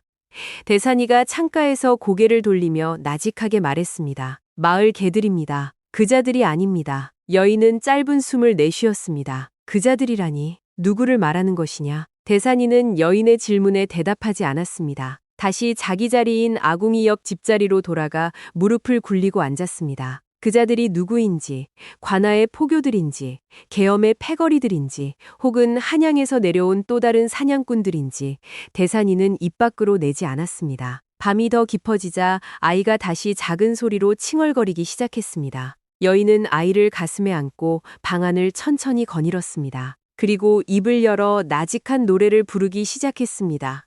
화려한 궁중의 가곡이 아니었습니다. 여인이 어릴 적 민가에서 들어 알고 있던 어머니가 아이를 재울 때 부르던 소박하고 낮은 자장가였습니다. 음조는 낮았고 가사는 단순했습니다. 대산이는 집자리 위에 누워 눈을 감고 있었습니다. 여인의 나직한 자장가 소리가 방 안의 어둠과 아궁이 재냄새 사이로 은은하게 퍼져나갔습니다. 대산이는 잠들지 않았습니다. 여인의 목소리가 도중에 살짝 갈라지거나 떨릴 때마다 대산이의 속눈썹이 미세하게 들썩였습니다. 한양의 높고 단단한 궁궐에서 온 여인이 이 가난하고 초가집 안에서 아이를 위해 부르는 소박한 노래는 두 사람 사이의 거리를 아주 조금씩 줄여가고 있었습니다. 대산이는 밤새도록 그 노랫소리를 들으며 바깥바람 소리를 경계했습니다. 새벽으로 넘어가는 가장 깊은 밤이었습니다. 방 안에 기름 등잔불이 기름이 다해 희미하게 가물거리고 있었습니다. 아이는 여인의 품에서 깊은 잠에 빠져들었고 여인도 집자리 벽에 기댄 채 피로에 지쳐 잠시 눈을 감고 있었습니다. 그 순간이었습니다. 바깥 자갈길을 짓밟으며 다가오는 발소리가 정적을 깨뜨렸습니다. 바람소리나 파도소리가 아니었습니다. 단단한 가죽신과 굵은 집신이 흙바닥을 내리밟는 소리였습니다. 하나가 아니었습니다. 두세 사람의 발걸음이 초가집 담벼락 바로 앞까지 다가와 멈추었습니다. 그리고 둔탁하고 거친 소리가 방 안 전체를 울렸습니다. 나무 문판이 세게 흔들렸습니다. 누군가 밖에서 주먹으로 목판 문 한가운데를 강하게 쳐올리는 소리였습니다. 정중하게 문을 두드리는 소리가 아니었습니다. 안에 사람이 있음을 완벽하게 알고 당장 문을 열라고 압박하는 폭력적인 신호였습니다. 여인은 눈을 크게 뜨며 자리에서 솟구쳐 올랐습니다. 두 손으로 아이를 가슴 깊이 파묻었습니다. 대산이는 이미 자리에서 일어나 있었습니다. 눈동자는 완벽하게 깨어 있었고 몸은 낮게 낮추어진 상태였습니다. 문 옆 흙벽에 기대어 놓았던 괭이자루를 향해 대산이의 손이 망설임 없이 뻗어나갔습니다. 두 사람은 어둠 속에서 서로의 눈을 바라보았습니다. 그리고 다 함께 닫혀있는 목판 문 쪽으로 시선을 돌렸습니다. 문 밖의 어둠 속에서 누군가의 거친 숨소리가 문틀 틈새로 새어 들어오고 있었습니다. 나무 문판이 세게 흔들리며 방 안 전체를 울리던 소리 직후였습니다. 대산이는 급하게 서두르지 않고 천천히 집자리에서 몸을 일으켰습니다. 숨을 고르는 여인을 향해 고개를 돌리지도 않았습니다. 대산이는 문 옆 흙벽에 기대어 놓았던 괭이를 향해 가만히 걸어갔습니다. 손가락을 뻗어 나무자루를 움켜쥐었습니다. 자루의 거친 질감이 손바닥 굳은 살에 착 감겼습니다. 대산이는 몸을 낮추며 여인을 향해 나직하게 한마디를 건넸습니다. 앉으시오. 정면을 보지 마시오. 짧고 평평한 목소리였습니다. 여인은 두 손으로 아이를 품 깊이 파묻은 채 벽 구석 집자리 위로 몸을 낮추었습니다. 대산이는 문고리를 잡았습니다. 빗장을 천천히 질러 빼고 목판 문을 밀어 열었습니다. 바깥의 바닷바람과 소금 냄새가 한꺼번에 방 안으로 밀려 들어왔습니다. 문 밖에는 한 사람이 서 있지 않았습니다. 새 사내의 윤곽이 어둠 속에서 드러났습니다. 가운데 서 있는 사내는 양옆의 사내들보다 어깨가 넓고 키가 컸습니다. 포구의 어부들이 입는 거친 무명 옷을 걸치고 있었으나 허리띠 안쪽으로 손잡이가 짧고 날이 넓은 단도가 찔러 넣어져 있었습니다. 바닷바람에 오랫동안 씻긴 얼굴은 검붉었고 눈동자는 밤바다처럼 깊고 가물거렸습니다. 응진리 바닷가에서 계엄이라 불리는 자였습니다. 계엄라는 별칭으로 더 자주 불리는 해적의 우두머리였습니다. 관아의 포교들도 밤바다에서 이자의 배를 만나면 못 본 채 고개를 돌리곤 했습니다. 계엄은 대산이가 문을 열어주기를 기다리지 않고 그대로 문턱을 넘어 방 안으로 발을 내디붓습니다. 들어오라는 청도 없었고 허락을 구지도 않았습니다. 자신이 이 가난한 초가집의 주인이라도 되는 것처럼 행동했습니다. 계엄은 방 한가운데 놓인 거친 멍석 위에 무릎을 굴리고 앉았습니다. 같이 온 두 사내는 문가 양옆에 서서 바깥 동태를 살피며 문틀을 등지고 섰습니다. 방 안에는 순간 깊은 고요가 내리앉았습니다. 기름 등잔불이 희미하게 가물거리며 계엄의 단단한 턱선과 대산이의 무표정한 얼굴을 교차로 비추었습니다. 계엄은 입을 먼저 열지 않았습니다. 방 안 구석구석을 천천히 눈으로 훑었습니다. 집자리 위에 놓인 보리죽 그릇과 벽 구석에 걸린 농기구들, 그리고 방 안쪽 깊은 구석에서 아이를 안고 몸을 웅크리고 있는 여인의 모습을 가만히 담았습니다. 대산이는 괭이자루를 쥔 채 문 옆에 서서 계엄을 내려다보았습니다. 눈동자 하나 들썩이지 않았습니다. 12살 어린 사내와 밤바다의 포악한 사내가 짧은 침묵 속에서 서로의 존재를 가늠했습니다. 계엄이 나직하게 입을 열었습니다. 평범하게 말을 건네는 어조였으나 음성 속에 담긴 무게는 가볍지 않았습니다. 며칠 전부터 이 외딴 집에 낯선 이가 들어와 지낸다는 소문이 돌더군 질문이 아니었습니다. 이미 사실을 완벽하게 파악하고 들어온 자의 확인이었습니다. 대산이는 괭이자루를 잡은 손에 힘을 주거나 빼지 않은 채 평평하게 대답했습니다. 누가 그리 말했습니까? 계엄은 단단한 입술 모서리를 살짝 올렸습니다. 웃음이었으나 눈동자에는 아무런 온기가 없었습니다. 작은 마을이지 밤길을 거니는 자가 바다의 물고기보다 많은 법이다. 계엄의 시선이 대산이를 지나쳐 방 안쪽 구석의 여인에게로 향했습니다. 여인이 입고 있는 찢어진 비단 옷자락과 흙이 묻은 비단신, 그리고 아이를 싸고 있는 깨끗한 무명천을 유심히 살폈습니다. 어디서 온 여인인가? 계엄이 여인을 향해 직접 물었습니다. 여인이 입술을 깨물며 고개를 들려던 순간이었습니다. 대산이가 여인보다 한 걸음 앞으로 나서며 계엄의 시선을 가로막았습니다. 대산이의 목소리가 방 안의 고요를 깨트렸습니다. 제 새어머니입니다.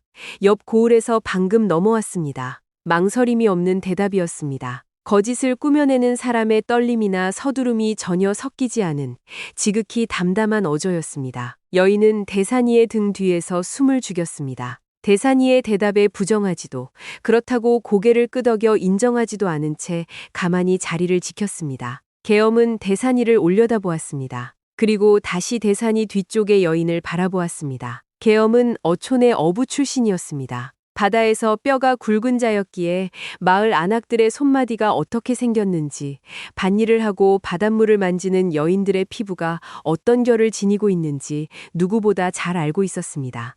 구석에 앉아있는 여인의 흰 손가락 마디와 찢어진 옷자락 사이로 드러난 고운 비단결은 결코 옆 고을의 가난한 농가나 어촌에서 나올 수 있는 것이 아니었습니다. 한양의 높은 기와집 안에서 평생 손에 흙을 묻혀본 적 없는 고귀한 신분의 여인임을 계엄은 단번에 알아챘습니다. 그러나 계엄은 그 자리에서 대산이의 거짓말을 파헤치지 않았습니다. 여인의 신분을 따져 묻지도 않았고 관아의 추격자들이 이 여인을 찾고 있다는 사실을 입 밖으로 내지도 않았습니다. 계엄에게 중요한 것은 관아의 법이나 한양의 권력 싸움이 아니었습니다. 이 여인이 지닌 가치, 그리고 이 여인을 통해 얻을 수 있는 이득이 무엇인지 냉정하게 계산하고 있을 뿐이었습니다. 계엄은 자리에서 천천히 일어섰습니다. 먼지가 묻은 무명바지 무릎을 두 손으로 툭툭 털어냈습니다. 그렇단 말이지. 계엄은 더 이상 물으려 하지 않았습니다. 문가를 향해 발걸음을 옮기다가 대산이의 어깨 옆에서 잠시 걸음을 멈추었습니다. 대산이의 귀 가까이에 고개를 숙이고 나직하게 한마디를 건넸습니다. 며칠 뒤에 다시 오겠다. 명확한 경고였습니다. 오늘 밤은 그대로 물러나지만 이 집안에서 일어나는 일들을 완벽하게 감시하고 있을 것이라는 선언이었습니다. 계엄은 문판을 밀어 열고 바깥 어둠 속으로 걸어나갔습니다. 뒤에 서 있던 두 사내도 소리 없이 계엄의 뒤를 따라 사라졌습니다. 자갈길을 내리밟은 단단한 집신 소리가 멀어져 갔습니다. 목판문이 다시 닫혀 걸렸습니다. 방 안에는 다시 깊은 정적이 찾아왔습니다. 여인은 가슴 속에 가두어두었던 긴 숨을 한꺼번에 내뱉었습니다. 두 손으로 아이를 안은 채 어깨를 나직하게 들썩였습니다. 자신이 방금 어떤 위험과 마주쳤다 벗어났는지 온몸으로 느끼고 있었습니다. 그러나 대산이는 숨을 깊게 내쉬지 않았습니다. 괭이를 문 옆벽에 다시 기대어 놓았습니다. 그리고 창호지 창문가로 다가가 구멍 틈새로 바깥 동태를 가만히 살폈습니다. 계엄의 패거리가 바위 모퉁이를 돌아 완전히 사라질 때까지 시선을 거두지 않았습니다. 여인이 자리에서 일어나 대산이의 뒤쪽으로 다가왔습니다. 떨리는 음성을 눌러 담으며 물었습니다. 저자가 관아로 달려가 나를 고해 바치겠느냐? 대산이는 창가에서 고개를 돌리지 않은 채 대답했습니다. 계엄은 관아에 고하지 않습니다. 그자와 관이는 같은 편이 아닙니다. 대산이의 목소리는 평평했습니다. 여인은 대산이의 대답에 조금 안도하는 기색을 보였으나 대산이는 이내 나직하게 말을 덧붙였습니다. 하지만 그렇다고 다시 오지 않는다는 뜻은 아닙니다. 여인은 입을 다물었습니다. 대산이는 창가에서 돌아서서 여인을 바라보았습니다. 대산이가 이 외딴 바닷가 마을에서 살아오며 파악한 어둠의 구조를 여인에게 무심히 설명해 나갔습니다. 계엄은 이 아래쪽 해안선 물길을 모두 쥐고 있는 자입니다. 한양 궁궐에서 무슨 일이 일어났는지, 관아에서 누구를 쫓고 있는지에는 관심이 없습니다. 그자에게 중요한 것은 오직 값어치뿐입니다. 여인은 품 안의 아이를 더 바짝 안아들었습니다. 계엄이라는 자가 자신을 관아에 넘겨 포상금을 받거나 혹은 더 큰 이득을 위해 자신과 아이를 바다 너머로 팔아넘길 수도 있다는 사실을 깨달았습니다. 대산이는 아궁이 옆 집자리로 걸어가 앉으며 무심하게 한마디를 더 던졌습니다. 마치 지나가는 날씨 이야기를 하듯 가벼운 어조였습니다. 지난달에 계엄이 사람 셋을 바다 넘어 배로 넘겼습니다. 그자가 어느 집 딸아이 이야기를 저작거리에서 내뱉더군요. 누구의 딸인지는 아직 알지 못합니다. 여인의 눈동자가 작게 흔들렸습니다. 계엄이라는 자가 저지르는 일들의 깊이가 얼마나 어둡고 참혹한지, 이 가난한 어촌 마을 밑바닥에서 어떤 일들이 아무도 모르게 벌어지고 있는지 비로소 실감했습니다. 자신의 품 안에 안긴 작은 갓난아이의 숨소리가 여인의 가슴을 무겁게 눌러왔습니다. 대산이는 집자리 위에 몸을 낮추었습니다. 아궁이 재 속에서 가물거리는 불씨를 가만히 바라보았습니다. 여인은 대산이의 측면 모습을 내려다보며 물었습니다. 이제 우리는 어떻게 해야 하느냐? 대산이는 아궁이 불빛을 바라보던 시선을 돌리지 않은 채 지금까지와는 조금 다른 나직한 음성으로 대답했습니다. 내일 나는 관아마당으로 갈 것입니다. 여인은 깜짝 놀라 대산이를 바라보았습니다. 관아는 여인을 쫓는 포교들과 관인 조성배가 있는 가장 위험한 장소였습니다. 관아마당이라니 무엇을 하러 간단 말이냐? 여인이 다급하게 물었습니다. 그러나 대산이는 더 이상 대답하지 않았습니다. 괭이자루 옆 바닥에 몸을 뉘이고 눈을 감았습니다. 대산이의 깊은 침묵은 관아마당에서 어떤 일이 벌어질지, 어린 사내가 어떤 계획을 가슴속에 품고 있는지 방 안의 어둠 속에 완벽하게 감추어 버렸습니다. 밖에서는 바닷바람이 초가집 지붕 집자리를 세게 때리고 있었습니다. 이른 아침이었습니다. 여인이 눈을 떠 집자리 옆을 바라보았을 때 대산이는 이미 방 안에 없었습니다. 집자리 위에는 갓난아이의 미세한 숨소리와 아궁이 미 식어버린 재냄새만 남아 있었습니다. 여인은 아이에게 젖을 물리고 창호지 창문가로 조용히 다가갔습니다. 구멍이 뚫려 있는 창호지 틈새에 눈을 대고 바깥을 내다보았습니다. 응질리 포구의 아침은 지극히 평온했습니다. 바닷바람이 마른 집지붕을 쓸고 지나갔고 물동이를 이고 우물가로 걸어가는 동네 안악들의 발걸음 소리가 자갈밭 위에서 나직하게 울렸습니다. 사내가 없는 마을의 아침은 어제와 다름없는 정적과 함께 시작되고 있었습니다. 그때 창문 바로 아래 담벼락 뒤편에서 두 안악의 목소리가 낮게 들려왔습니다. 우물가에서 물을 길어 돌아가는 길에 잠시 걸음을 멈춘 이들이었습니다. 지난밤에 계엄의 배가 또 바다 너머로 나갔다지 않나. 무슨 물건을 실었길래 그리 급하게 노를 저었대요. 글쎄, 물건이 아니라 사람이었대. 어린 계집아이 하나가 배에 올려지는 걸 밤길 가던 어부가 보았다고 하더라고. 어머나, 관아포교들은 그걸 보고도 그냥 둔 거요? 모르긴 왜 몰라. 조성배 관인도 그 일에 손을 얹어두었으니 포교들이 못 본 채 눈을 감아주는 거지. 안악들의 자갈 밟는 발소리가 멀어져 갔습니다. 여인은 창문 밑에 무릎을 꿇고 앉아 손가락을 모아 쥐었습니다. 계엄이라는 해적의 우두머리가 사람을 바다 넘어 배로 넘기고 있고 그 참혹한 일에 관아의 관인 조성배가 깊숙이 연관되어 있다는 사실이 여인의 가슴을 무겁게 눌러왔습니다. 저 자들이 쫓는 여인이 바로 자신이고 자신의 품 안에는 갓 태어난 어린아이가 안겨 있었습니다. 해가 정중에 다다를 무렵 목판문이 천천히 열리며 대산이가 방 안으로 들어섰습니다. 대산이의 손에는 집세기에 묶인 말린 생선 몇 마리가 쥐어 있었습니다. 마을 어귀 가판대에서 조기 몇 마리를 보리쌀알과 바꾸어 온 것이었습니다. 여인은 아이를 품에 안은 채 대산이를 바라보며 물었습니다. 아침 일찍 어디를 다녀왔느냐? 대산이는 말린 생선 묶음을 벽 구석 집세기에 걸며 무심히 대답했습니다. 살펴보고 왔습니다. 무엇을 보았단 말이냐? 관아마당과 해안가 물길입니다. 대산이는 아궁이 앞에 쪼그려 앉아 대나무관을 집어들었습니다. 불씨를 살리기 위해 재를 다듬으며 말을 이어나갔습니다. 오늘 아침 한양에서 내려온 객 하나가 조성배를 찾아왔습니다. 두 사람이 사랑채 안에서 한참 동안 문을 걸어 잠그고 말을 나누었습니다. 한양객이 문을 열고 나설 때 표정이 무척 나빴습니다. 그리고 계엄은 오늘 새벽 평소보다 일찍 배를 띄워 포구를 떠났습니다. 여인은 대산이의 무표정한 측면 얼굴을 바라보았습니다. 대산이는 12살 어린 사내였으나 관아와 해적의 동태를 파악하는 손길은 바다에서 뼈가 굵은 노련한 어부보다 더 냉정했습니다. 네가 왜 그자들의 움직임을 일일이 따라다니며 살피는 것이냐? 대산이가 아궁이 안쪽 불씨에 숨을 불어넣으며 평평하게 대답했습니다. 그들이 나를 내려다보기 전에 내가 먼저 그들이 무엇을 하는지 알아야 하기 때문입니다.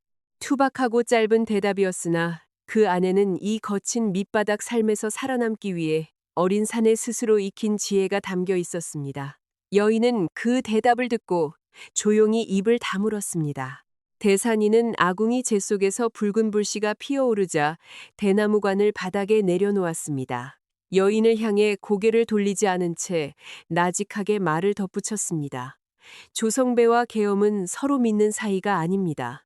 계엄은 관아의 세금배를 건드리지 않고 조성배는 계엄이 바다 너머로 밀수품이나 사람을 넘기는 것에 눈을 감아줍니다. 서로의 허물을 쥐고 이득을 나누는 관계입니다. 하지만 근래 들어 그 틈새가 조금씩 벌어지고 있습니다. 틈새가 벌어지다니? 조성배가 한양에서 내려오는 객들에게 바칠 금품이 모자라자 계엄의 배를 이용해 다른 짓을 벌이고 있기 때문입니다. 대산이는 손가락 끝으로 바닥에 흙을 쓸어내리며 무심히 말을 이어갔습니다. 한 달 전에 14살쯤 된 계집아이 하나가 계엄의 배에 올려졌다는 소문이 저자거리에 돌았습니다. 마을 안악들은 높은 집안의 딸이라고 말합니다. 여인의 눈동자가 작게 흔들렸습니다. 아비라는 자가 자기 딸이 끌려가는데 찾지 않는단 말이냐. 대산이는 바닥에 잔도를 만지작거리며 담담하게 반문했습니다. 그 딸을 계엄의 배에 직접 밀어넣은 자가 바로 그 아비라면 누구를 찾아야 한단 말입니까? 여인은 숨을 내쉬지 못한 채 대산이를 바라보았습니다. 한양의 궁궐 싸움과 관아의 권력 다툼 밑바닥에서 벌어지는 참혹한 거래의 실체가 대산이의 짧은 입을 통해 드러나고 있었습니다. 자식을 팔아 자신의 자리를 보존하려는 자들의 탐욕이 이 외딴 바닷가 마을 어둠 속에서 소리 없이 펼쳐지고 있었습니다. 해질녘이 되자 방 안의 공기가 차갑게 식어갔습니다. 대산이는 벽 구석에 기대어 두었던 내비를 다시 어깨에 고쳐댔습니다. 어디로 가느냐? 여인이 물었습니다. 절벽 밑 구덩이들을 다시 점검하러 갑니다. 서쪽에서 들어오는 노소리가 언제 시작될지 모르니까요. 대산이는 문고리를 잡고 목판문을 열었습니다. 바깥의 소금바람이 방 안으로 밀려 들어왔고 대산이는 뒤돌아보지 않은 채 문을 다물었습니다. 자갈길을 내리밟는 대산이의 발소리가 바위 모퉁이 너머로 멀어져 갔습니다. 방 안에는 다시 여인과 잠든 아이, 그리고 희미한 등잔불만 남았습니다. 여인은 어두워지는 방 안에서 천천히 자리에서 일어났습니다. 신발을 신지 않은 발로 흙바닥을 밟으며 방 안쪽 구석진 기둥으로 다가갔습니다. 기둥 위쪽에 노끈으로 묶여있는 부러진 목패와 바닥 묵직한 청고리에 매여있는 푸른 비단끈 앞에 서서 걸음을 멈추었습니다. 여인은 손을 천천히 뻗어 기둥에 걸린 부러진 목패 가까이 가져갔습니다. 만지지는 못한 채 손끝을 허공에 세워두었습니다. 대각선으로 갈라진 나뭇결 사이로 바래버린 한자 몇 자가 희미하게 윤곽을 드러내고 있었습니다. 정갈하게 깎아낸 목패의 모서리와 목 글씨의 흔적은 한양의 관아나 궁궐 안쪽에서 쓰이던 물품의 형태와 닮아 있었습니다. 여인의 시선이 목패에서 아래쪽 삼고리에 매여있는 푸른 비단끈으로 내려갔습니다. 수평선 너머 아주 깊은 바다 빛깔을 닮은 푸른 비단이었습니다. 여인은 자신의 겉옷 안쪽 가슴을 가로질러 묶여있는 비단끈을 손으로 가만히 움켜쥐었습니다. 이 비단은 한양 내명부에서 특별히 제작하여 내려보내던 고귀한 직물이었습니다. 어찌하여 이 가난하고 어두운 어촌마을 흙벽 구석, 녹슨 뺀 고리에 묶인 채 조용히 내리늘어져 있는 것인지 알 수 없었습니다. 3년 전 한양 궁궐안에서 자신이 서명하여 내려보냈던 수많은 종이들과 그 종이가 이 외딴 응질리 바닷가 마을 사내들에게 가져다 준 비극의 윤곽이 여인의 머릿속에서 희미하게 피어오르기 시작했습니다. 그때 목판문이 천천히 열리며 대산이가 방 안으로 들어섰습니다. 대산이는 방 안 구석 흙벽 앞에 서 있는 여인의 뒷모습을 조용히 바라보았습니다. 여인도 돌아서지 않은 채 기둥 위에 부러진 목패를 가만히 올려다보고 있었습니다. 희미한 기름 등잔불이 가물거리며 두 사람 사이의 그림자를 흙벽 위로 길게 늘어뜨렸습니다. 아무런 말도 오가지 않는 깊은 침묵 속에서 바깥 바닷바람 소리만이 목판 문틀을 세게 흔들고 있었습니다. 목판문이 밖에서 닫히고 대산이의 발소리가 바위 모퉁이 너머로 완전히 사라진 뒤였습니다. 방 안에는 깊은 정적이 내리앉았습니다. 기름 등잔의 희미한 불꽃만이 가물거리며 흙벽 위로 기다란 그림자를 늘어뜨리고 있었습니다. 집자리 위에 누워있는 갓난아이는 두꺼운 무명천 안에서 고요히 숨을 내쉬고 있었습니다. 아이의 미세한 숨소리 외에는 바깥 절벽 밑에서 파도가 바위를 다듬는 소리만이 나직하게 들려왔습니다. 여인은 아궁이 옆 집자리 위에서 천천히 자리에서 일어났습니다. 신발을 신지 않은 발로 흙바닥을 내리밟았습니다. 여인의 시선은 방 안쪽 구석, 중앙 기둥과 흙벽이 만나는 지점에 매여 있는 두 개의 물건을 향해 있었습니다. 대산이가 집을 비운 이 한밤중 여인은 비로소 혼자서 그 물건들 앞에 다가설 수 있었습니다. 여인은 기둥 앞으로 다가가 걸음을 멈추었습니다. 기둥 위쪽 높이의 굵은 노끈으로 매달려 있는 부러진 나무 판자가 눈앞에 있었습니다. 어른 손바닥 두 개를 합친 크기의 직사각형 목패였습니다. 대각선 방향으로 두 조각이 나 있던 것을 굵은 노끈으로 여러 번 겹쳐 묶어놓은 모양새였습니다. 여인은 손을 올려 부러진 목패 가까이 가져갔습니다. 손가락 끝이 나뭇결 표면에 닿았습니다. 생각했던 것보다 훨씬 가볍고 바싹 말라 있었습니다.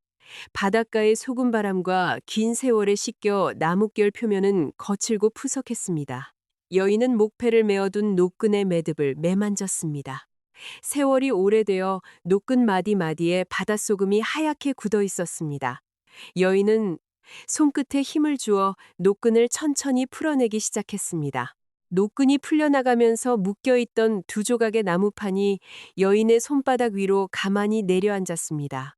여인은 두 조각의 나무판을 들고 아궁이 옆 등잔불 앞으로 다가갔습니다.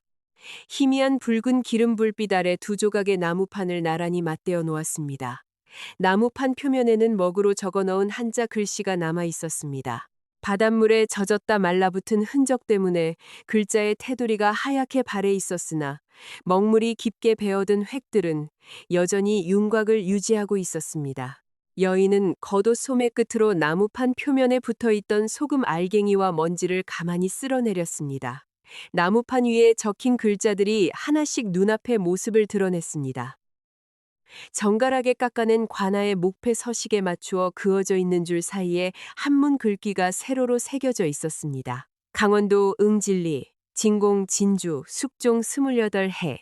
그리고 그 아래쪽에 한 사람의 이름이 정갈한 먹 글씨로 적혀 있었습니다. 관아에서 바다로 나가는 잠수들의 명단을 작성할 때 맨 위에 적어 넣던 우두머리 잠수의 이름이었습니다. 여인은 그 글자들을 손가락 끝으로 하나씩 짚어나갔습니다. 응진리, 진주, 숙종 28해. 여인의 손가락이 숙종 28해라는 6글자 위에서 멈추었습니다. 여인의 눈동자가 작게 흔들렸습니다.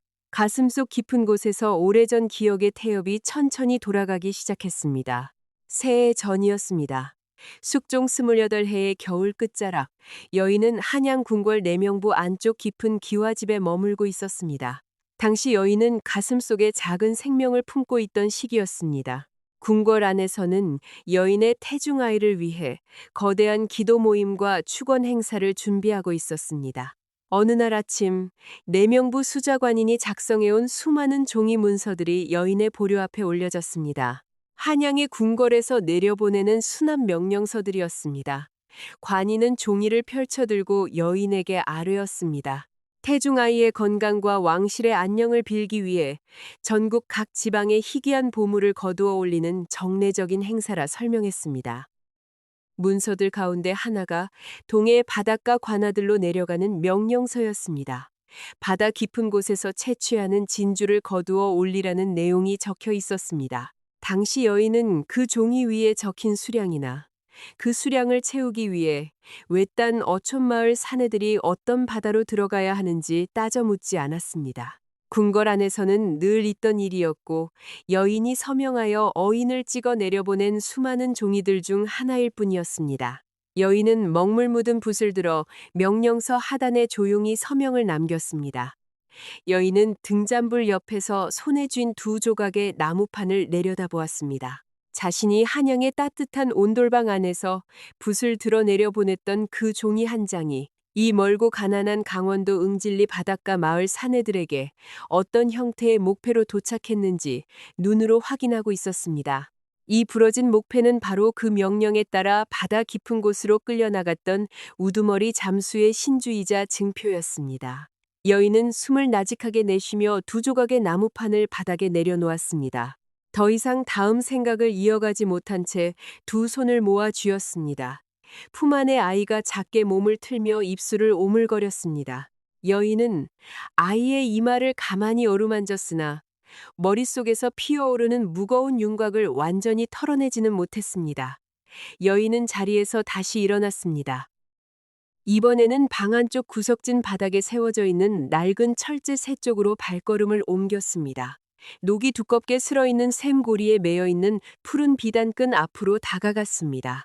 여인은 두 손을 뻗어 오래의 고리에 묶인 비단끈을 잡았습니다. 오랫동안 묶여있던 노끈마디를 조심스럽게 풀어내었습니다. 길이가 사람 한 팔 길이 남짓한 푸른 비단끈이 여인의 두 손 위에 펼쳐졌습니다.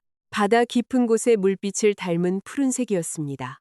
중앙 부분은 소금 바람과 먼지에 씻겨 색이 바래 있었으나 끝자락은 여전히 고유한 고운 빛깔을 지니고 있었습니다. 여인은 비단끈을 들고 다시 등잔불 가까이 다가앉았습니다.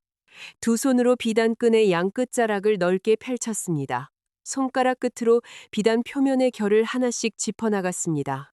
그리고 비단끈의 오른쪽 가장자리 촘촘하게 짜여진 옷감 마디 안쪽에서 아주 작은 흔적을 찾아내었습니다. 바느질 실보다 더 가느다란 금색 실로 아주 작게 수놓아져 있는 문양이었습니다. 겉으로 드러나지 않도록 옷감 접혀 들어간 마디 안쪽에 은밀하게 새겨넣은 문양이었습니다. 한양 궁궐 내명부의 직량소에서 왕실의 관품을 제작할 때만 사용하던 고유한 봉황 테두리수였습니다.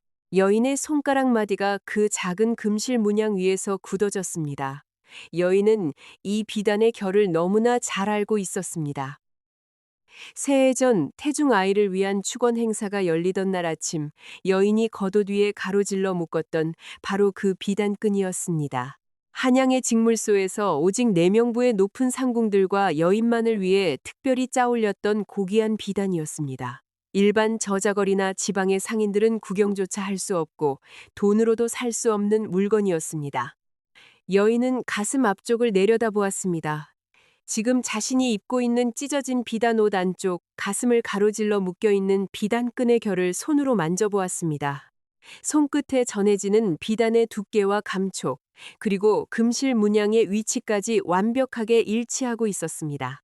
여인은 두 손에 푸른 비단끈을 쥔 채 방바닥에 앉아 있었습니다. 어찌하여 한양 궁궐 안쪽에만 존재해야 할 이 고귀한 비단끈이 이 가난한 어촌마을 흙벽구석 녹슨배 고리에 묶여 새해 동안 걸려 있었는지 가늠하기 시작했습니다.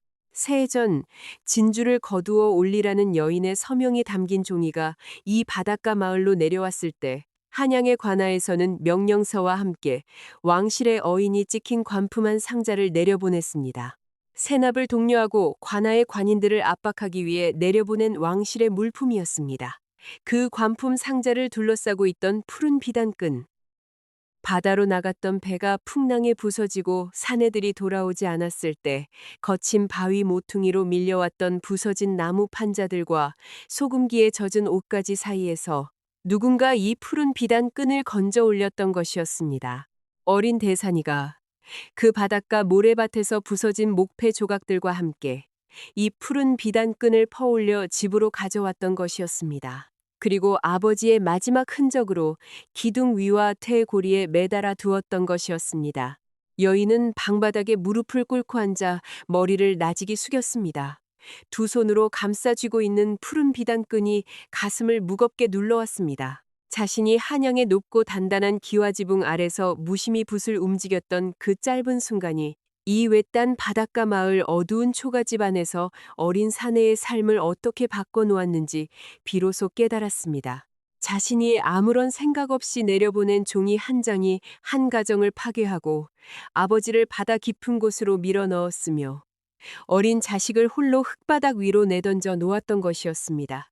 자신은 관아의 추격자들에게 쫓기는 불행한 피해자라 생각하며 여기까지 달려왔으나 이 가난한 초가집 안에서는 바로 자신이 그 모든 비극을 시작하게 만든 가해자였습니다. 방 안에 기름 등잔불이 가물거리며 기름이 다해갔습니다. 여인은 손에 쥔 푸른 비단끈을 가만히 내려다보았습니다. 그리고 손을 올려 벽구석의 녹슨유 고리를 바라보았습니다. 바깥에서는 파도가 바위를 다듬는 소리가 일정하게 밀려오고 있었습니다. 여인은 창호지 창문 쪽으로 고개를 돌렸습니다. 어두운 창문 너머 바닷바람이 불어오는 절벽 밑 갯바위 어디선가 홀로 뚜비를 들고 땅을 다듬고 있을 12살 어린 사내의 모습을 떠올렸습니다. 그 어린 사내는 한밤중에 자신과 아이를 구해줄 때 왜 그토록 고요한 눈빛으로 자신을 바라보았는지, 왜 여인의 이름이나 신분을 단 한 번도 묻지 않았는지, 여인의 가슴 속에서 깊은 의문이 피어오르기 시작했습니다. 대산이는 과연 자신을 모르고 구해준 것일까? 아니면 이미 모든 것을 알고 있는 것일까? 희미해져가는 기름 불빛 아래서 여인은 답을 얻지 못한 채 푸른 비단끈을 가슴 깊이 움켜쥐었습니다. 방 안의 기름 등잔불이 기름이 다해가며 낮게 가물거리고 있었습니다. 여인은 방 안쪽 흙벽 구석에서 움직이지 못한 채 자리를 지키고 있었습니다. 두 손 위에 펼쳐져 있는 푸른 비단끈의 가장자리에는 가느다란 금실 문양이 희미한 불빛을 받아 작게 윤곽을 드러내고 있었습니다. 품 안의 아이는 두꺼운 무명천 안에서 고요히 숨을 내쉬고 있었습니다. 바깥 절벽 밑에서 파도가 바위를 다듬는 소리만이 일정하게 밀려왔다 빠져나가기를 반복했습니다. 여인의 시선이 손바닥 위에 금실 문양에 매여 있었습니다. 가슴속 깊은 곳에서 오래전 기억의 종이들이 하나씩 펼쳐지기 시작했습니다. 새해 전 겨울 끝자락이었습니다. 여인은 한양 궁궐 내명부 안쪽 따뜻한 온돌방에 머물고 있었습니다. 당시 여인은 가슴속에 작은 생명을 품고 있던 시기였습니다. 궁궐 안에서는 태중아이의 안녕과 왕실의 건강을 빌기 위해 거대한 기도 모임과 축원 행사를 준비하고 있었습니다. 어느 날 아침, 내명부 수자관인이 수많은 수납 명령서들을 들고 여인의 보료 앞으로 다가왔습니다. 관인은 종이를 펼쳐들고 정중하게 아뢰었습니다. 전국 각 지방의 희귀한 특산물과 보물들을 거두어 올리는 정례적인 행사라 설명했습니다. 여인은 종이 위에 적힌 글자들을 깊이 읽지 않았습니다. 그 종이 한 장이 내려갔을 때 지방 관아에서 어떤 일이 벌어지는지, 거친 바다로 들어가야 하는 사내들이 어떤 위험을 무릅써야 하는지 따져 묻지 않았습니다. 궁궐 안에서는 늘 있던 일이었고 여인은 먹물 묻은 붓을 들어 명령서 하단에 조용히 서명을 남겼습니다. 그 수많은 종이들 가운데 하나가 동해 바닷가 강원도 응진리 관아로 내려갔던 명령서였습니다. 바다 깊은 곳에서 채취하는 진주 100개를 거두어 올리라는 내용이 적혀 있었습니다. 몇 달 뒤 한양의 궁궐로는 수납이 무사히 완료되었다는 보고서가 올라왔습니다. 그 공을 인정받아 응진리 관아의 관인 조성배가 관직을 얻고 승차했다는 소식이 전해졌습니다.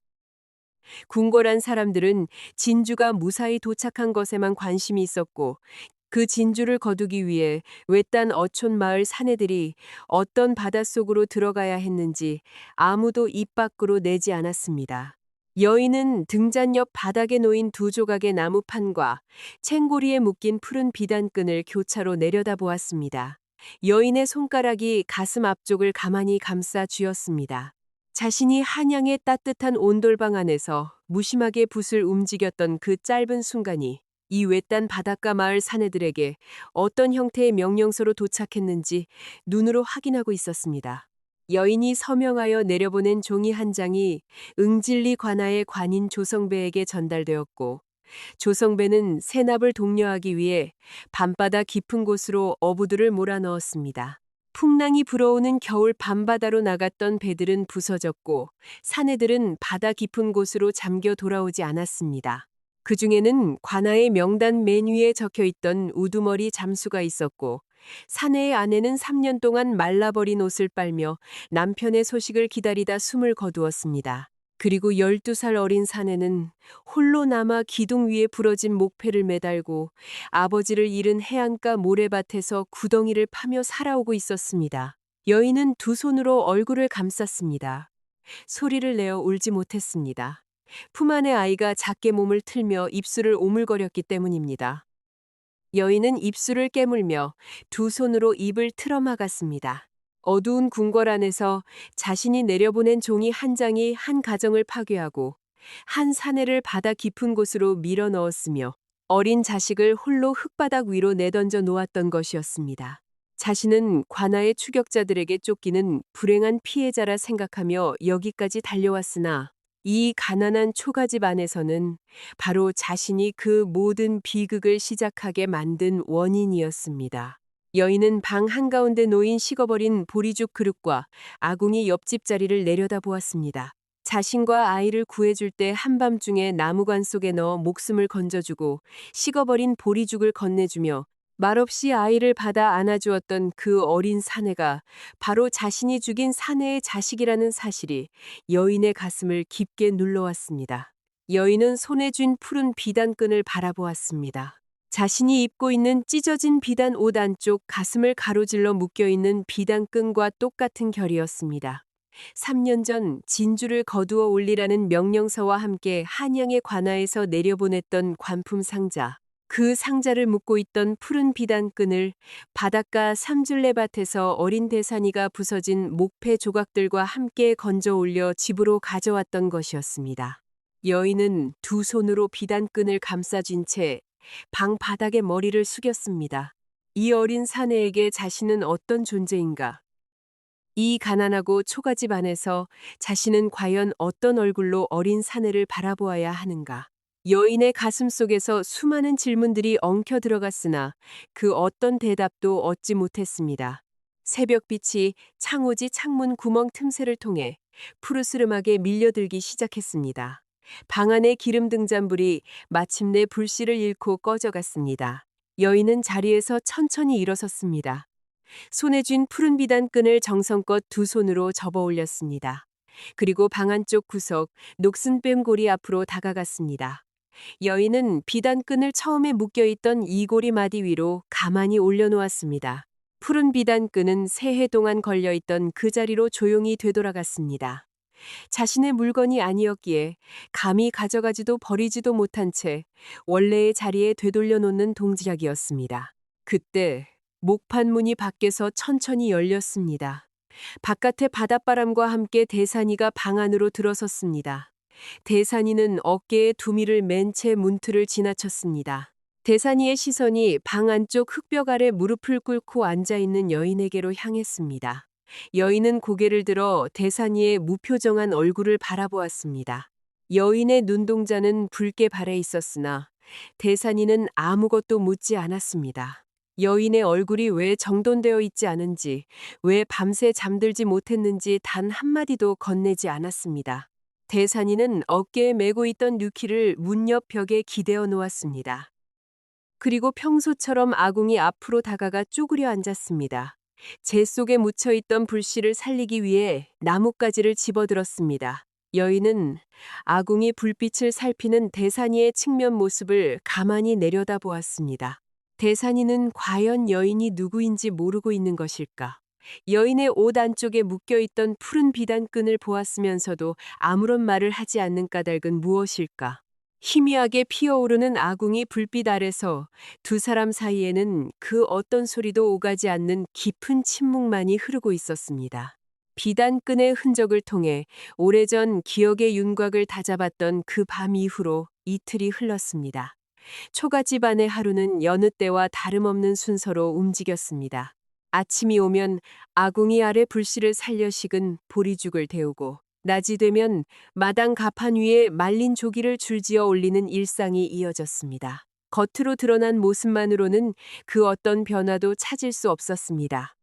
하지만 좁은 초가집 방 안에서 두 사람이 차지하는 공간의 결은 이전과 달라져 있었습니다. 여인은 더 이상 기둥 위쪽에 매달린 부러진 목패나 고리에 묶인 푸른 비단끈을 향해 시선을 돌리지 않았습니다. 손을 뻗어 만져보지도 않았고, 그것이 무엇인지 대산이에게 입 밖으로 꺼내 묻지도 않았습니다. 대산이 역시 그 물건들에 대해 단 한마디도 먼저 건네지 않았습니다. 어른 한 사람이 겨우 누울 만큼 작은 방 안이었습니다. 얼마 전까지만 해도 두 사람은 아궁이 옆과 문가 옆에 자연스럽게 자리를 잡고 앉아 있었습니다. 그러나 이제 여인은 벽구석 집자리 안쪽으로 몸을 조금 더 바짝 붙여 앉았습니다. 품 안에 안긴 갓난아이를 감싸준 채 대산이의 시선이 닿지 않는 흙벽 구석을 향해 어깨를 비스듬히 돌리고 있었습니다. 대산이는 여인이 앉아있는 모양새를 눈으로 흘겨보지 않았습니다. 여인이 자신의 시선을 피하려 몸을 돌릴 때마다 그저 바닥에 집자리를 다듬거나 대나무 관으로 아궁이 재를 헤집을 뿐이었습니다. 어느 날 낮이었습니다. 갓난아이가 집자리 위에서 몸을 틀며 나직하게 칭얼거리기 시작했습니다. 여인은 아궁이 옆에서 냄비에 물을 붓느라 두 손이 묶여 있었습니다. 여인이 서둘러 옷자락을 털고 일어나려던 순간이었습니다. 대산이가 먼저 자리에서 일어섰습니다. 대산이는 신발을 신지 않은 발로 흙바닥을 내리밟고 집자리 앞으로 다가갔습니다. 그리고 망설임 없이 두 손을 뻗어 두꺼운 무명천에 쌓인 아이를 품에 안아 올렸습니다. 대산이는 아이의 머리와 허리를 받쳐들고 방 한가운데에 가만히 서 있었습니다. 아이의 작은 얼굴이 대산이의 거친 무명 저고리 옷깃에 닿았습니다. 대산이는 아이의 두꺼운 싸개천 위를 손가락 끝으로 나직하게 다듬어 주었습니다. 아이는 이내 칭얼거림을 멈추고 대산이의 단단한 턱선을 크게 뜬 눈으로 올려다보았습니다. 여인은 냄비를 든 채 돌아서서 그 모습을 바라보았습니다. 대산이는 여인이 다가오는 소리를 듣고 아이를 여인의 두 팔 위로 조용히 넘겨주었습니다. 그리고 아무런 설명도 덧붙이지 않은 채 다시 자기 자리인 아궁이 앞으로 돌아가 앉았습니다. 여인은 품 안에 안긴 아이의 체온을 느끼며 대산이의 등 윤곽을 내려다보았습니다. 아이를 다루는 손길이나 아이를 바라보는 눈빛, 어디에도 망설임이나 서두름이 없었습니다.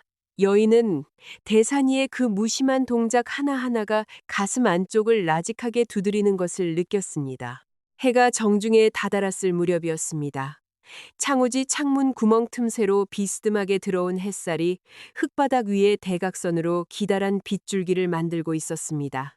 여인은 문가 옆 바닥에 쪼그려 앉아 아이의 찢어진 싸개천 끝자락을 바늘로 깁고 있었습니다. 대산이는 아궁이 옆 바닥에 앉아 집세기로 말린 조기 꼬리를 한 마리씩 단단히 묶어나가고 있었습니다. 두 사람 사이에 흐르는 고요함은 방 안을 가득 채우고 있었습니다. 여인은 바느질하던 손을 잠시 멈추었습니다.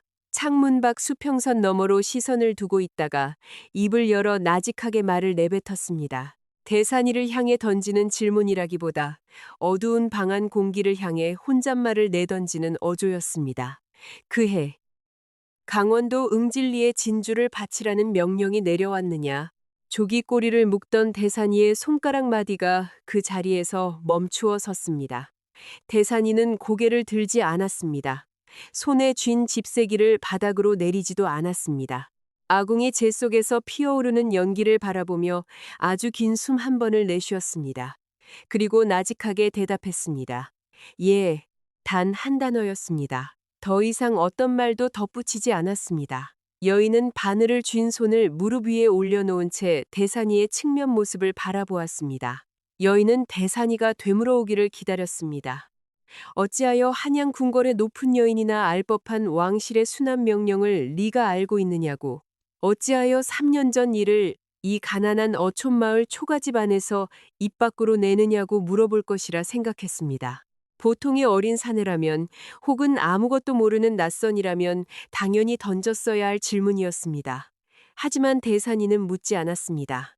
여인이 왜 그 명령서를 언급했는지, 여인의 입에서 나온 진주라는 단어가 3년 전 바다로 나간 아버지의 죽음과 어떤 연관이 있는지 단 한 번도 입 밖으로 내어 확인하지 않았습니다.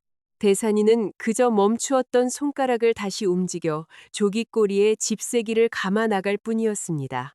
대산이의 그 깊은 침묵은 질문을 던진 여인의 가슴을 오히려 더 깊게 눌러왔습니다. 대산이가 물어보지 않는 까닭은 관심이 없어서가 아니었습니다. 이미 모든 답을 가슴속에 품고 있기에 굳이 입을 열어 확인할 필요조차 느끼지 못하고 있다는 증거였습니다. 그날 해질녘이었습니다. 대산이는 바깥 절벽 및 구덩이들을 점검하기 위해 집을 비웠습니다. 여인은 아이를 집자리 위에 재워둔 뒤 방 안쪽 구석 기둥과 흙벽이 만나는 지점으로 다가갔습니다. 벽에 걸려있는 부러진 목패와 흰고리에 묶인 푸른 비단끈 앞에 섰습니다. 그때 목판 문이 열리며 대산이가 방 안으로 들어섰습니다. 여인은 놀라 손을 거두며 돌아서지 않았습니다. 그저 그 자리에 서서 대산이의 발소리를 들었습니다. 대산이는 방 안 구석 2개의 유물 앞에 서 있는 여인의 뒷모습을 조용히 바라보았습니다. 대산이의 눈빛은 어머니의 죽음을 애도하거나 아버지의 부재를 슬퍼하는 어린아이의 눈빛이 아니었습니다. 벽에 걸린 물건들의 위치와 여인의 서 있는 각도를 눈으로 정확하게 측량하고 가늠하는 냉정하고 깊은 시선이었습니다. 대산이는 여인이 뒤돌아보기도 전에 무심히 시선을 돌려 아궁이 쪽으로 걸어갔습니다. 여인이 마치 그 자리에 존재하지 않는 물건인 것처럼 자연스럽게 지나쳤습니다. 밤이 깊어지자 방 안의 기름 등잔불이 다시 희미하게 가물거리기 시작했습니다.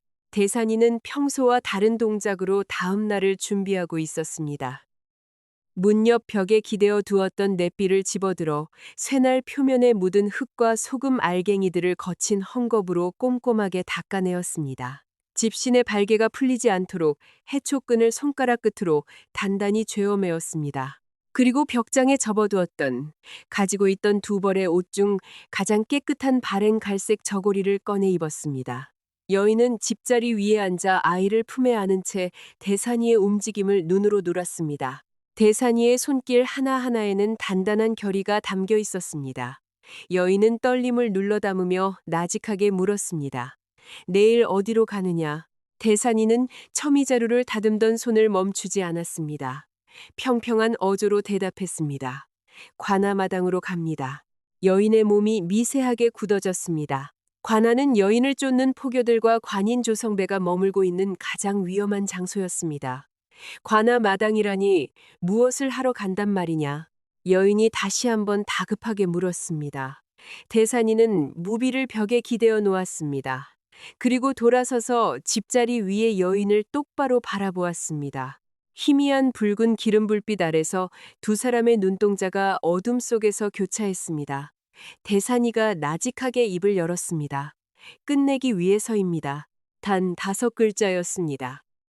그 끝낸다는 말이 관아의 추격을 끝낸다는 뜻인지, 조성배와의 오랜 악연을 끝낸다는 뜻인지, 아니면 2 사람 사이에 얽혀있는 이 비극의 사슬을 끝낸다는 뜻인지 대산이는 설명하지 않았습니다.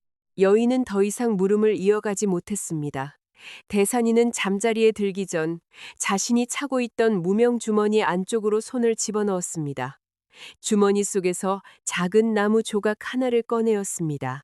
손바닥 절반 크기만 한 거친 나무 조각이었습니다. 벽에 걸린 부러진 목패 조각이 아니었습니다. 대산이는 그 나무 조각을 자신이 눕는 집자리 옆 흙바닥 위에 조용히 내려놓았습니다. 등잔 불빛이 바닥에 놓인 나무 조각을 비추었습니다. 그것은 며칠 전 대산이가 쓰러져가는 목공방에서 손수 톱질하여 짜 올렸던, 그리고 해안가 모래밭 구덩이 속에 어머니를 안치하며 내리눌렀던 바로 그 두꺼운 떡갈나무 관에 부러진 나무 판자 조각이었습니다. 대산이는 나무 조각을 바닥에 내려놓은 뒤 그대로 몸을 뉘고 눈을 감았습니다. 여인은 가물거리는 불빛 아래서 바닥에 놓인 떡갈나무 관 조각을 한참 동안 내려다보았습니다. 그리고 고개를 들어 기둥 위에 부러진 목패와 오고리의 푸른 비단끈을 바라보았습니다. 여인의 가슴 속에서 오랫동안 눌러두었던 마지막 의문이 거세게 피어오르기 시작했습니다. 이 12살 어린 사내는 대체 언제부터 자신이 누구인지 알고 있었던 것일까? 새해 전 아버지를 바다 깊은 곳으로 밀어넣은 정례수납 명령서에 서명했던 여인이 바로 자신이라는 사실을 이미 알고 있었던 것은 아닐까? 만약 모든 것을 알고 있었다면 어찌하여 한밤중에 자신을 밀쳐 어머니의 관 속으로 집어넣어 목숨을 건져주고 식어버린 보리죽을 건네며 품 안의 갓난아이를 군말 없이 받아 안아주었던 것일까? 어둠 속에서 그 어떤 대답도 돌아오지 않았습니다. 대산이는 숨소리를 일정하게 내쉬며 깊은 침묵 속으로 들어갔고 여인은 손가락으로 가슴 앞쪽의 옷자락을 움켜쥔 채 잠들지 못했습니다. 바깥에서는 바닷바람이 초가집 지붕을 세게 때리고 있었습니다. 이른 아침이었습니다. 관아마당 입구에는 삼삼오오 모여든 마을 사람들이 흙바닥 위에 서 있었습니다. 관아문이 열리기 전이었습니다. 뜰 안쪽에서 나직하게 북소리가 울리기 시작했습니다. 관아의 아침을 알리는 소리였습니다. 사람들은 담벼락 아래 몸을 낮추고 감히 안으로 들어갈 엄두를 내지 못했습니다. 그 사람들 사이에 12살 대산이가 서 있었습니다. 바랜 갈색 저고리를 입고 해초끈으로 묶은 집신을 신은 차림이었습니다. 대산이는 담벼락 나무 울타리 옆에 서서 관아마당 구석구석을 눈으로 측량하고 있었습니다. 마당의 넓이와 아문 건물까지의 거리를 하나하나 가늠하는 사람의 눈빛이었습니다. 관아문이 크게 열렸습니다. 관인 조성배가 천천히 마당으로 걸어 나왔습니다. 파란색 관복 옷자락을 늘어뜨리고 머리에는 날개가 달린 관모를 단정하게 쓰고 있었습니다. 조성배는 두 손을 뒤로 모아 쥔 채 천천히 걸음을 옮겼습니다. 자신의 권위를 과시하듯 마을 사람들의 시선을 즐기는 발걸음이었습니다. 양옆으로는 몽둥이를 든 포교넷이 조용히 뒤를 따랐습니다. 마을 사람들은 일제히 고개를 숙였습니다. 땅바닥을 바라보며 몸을 낮추었습니다. 조성배는 고개를 들고 마당에 모인 사람들을 흘겨보았습니다. 그의 시선이 담벼락 옆에 서 있는 대산이에게 멈추어 섰습니다. 다른 이들은 모두 고개를 숙이고 있었으나 대산이만은 고개를 숙이지 않았습니다. 대산이는 눈동자를 아래로 내리지 않은 채 조성배의 얼굴을 정면으로 바라보았습니다. 조성배는 눈살을 살짝 모았습니다. 어린 사내의 고든 시선이 생경하게 다가왔기 때문입니다. 그러나 조성배는 길게 신경 쓰지 않았습니다. 12살 어린 사내가 자신에게 어떤 위협도 되지 않는다고 판단한 까닭이었습니다. 조성배는 시선을 거두고 마당 한가운데에 놓인 의자로 걸어갔습니다. 오늘 모임은 겨울 세납을 새로 정해 통보하는 자리였습니다. 조성배는 의자에 앉아 품 안에서 수납 장부를 꺼내었습니다. 장부를 펼쳐들고 나직한 목소리로 글귀를 읽어 내려갔습니다. 각 집마다 바쳐야 할 곡식과 말린 생선의 수량이 이전보다 늘어나 있었습니다. 마을 사람들 사이에서 나직한 숨소리가 새어나왔습니다. 정순 아주머니를 비롯한 과부들과 늙은 어부들은 서로의 얼굴을 바라보았으나 감히 입을 열어 항의하지 못했습니다. 관아의 결정에 이의를 제기할 수 있는 사람은 아무도 없었습니다. 대산이는 조성배가 읽어내리는 장부의 내용에 집중하지 않았습니다. 대산이의 시선은 조성배의 입이 아니라 그의 몸짓을 향해 있었습니다. 글을 읽어내릴 때 조성배의 왼쪽 손가락이 어떻게 움직이는지, 목덜미의 옷깃이 어떻게 들썩이는지 살폈습니다. 조성배가 앉아있는 자세와 두 발이 흙바닥을 내리밟고 있는 각도를 유심히 눈동자에 담았습니다. 대산이는 아무런 소리도 내지 않은 채 조성배의 일거수일투족을 가만히 측량했습니다. 그때 마당 구석에서 한 여인이 앞으로 나섰습니다. 지난해 풍랑으로 남편을 잃고 어린 자식 셋을 홀로 키우는 정순 아주머니였습니다. 여인은 흙바닥에 무릎을 꿇고 두 손을 모아 빌었습니다. 관장님, 저희 집은 지난 계절 배가 부서져 바다로 나가지 못했습니다. 이번 겨울 세납을 조금만 미루어 주십시오. 조성배는 읽던 장부를 잠시 내렸습니다. 정순 아주머니를 향해 고개를 조용히 끄덕였습니다.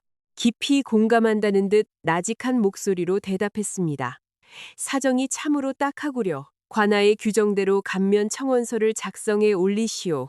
석 달 뒤에 삼남관아의 심사를 거쳐 판결을 내릴 것이오. 석 달 뒤라는 말은 세납을 줄여주지 않겠다는 뜻이었습니다. 당장 이번 주에 세납을 바치지 못하면 집안의 먹거리를 몰수당할 것이 분명했습니다. 정순 아주머니는 더 이상 청을 이어가지 못했습니다. 입술을 깨물며 조용히 자리로 돌아가 앉았습니다. 대산이는 그 모습을 가만히 지켜보았습니다. 손가락 마디에 힘을 주거나 빼지 않았습니다. 조성배의 대답이 끝나고 마을 사람들이 하나둘 마당 밖으로 발길을 돌리기 시작했을 때였습니다. 대산이는 돌아서지 않았습니다. 오히려 관아마당 안쪽으로 한 걸음 더 발을 내딛었습니다.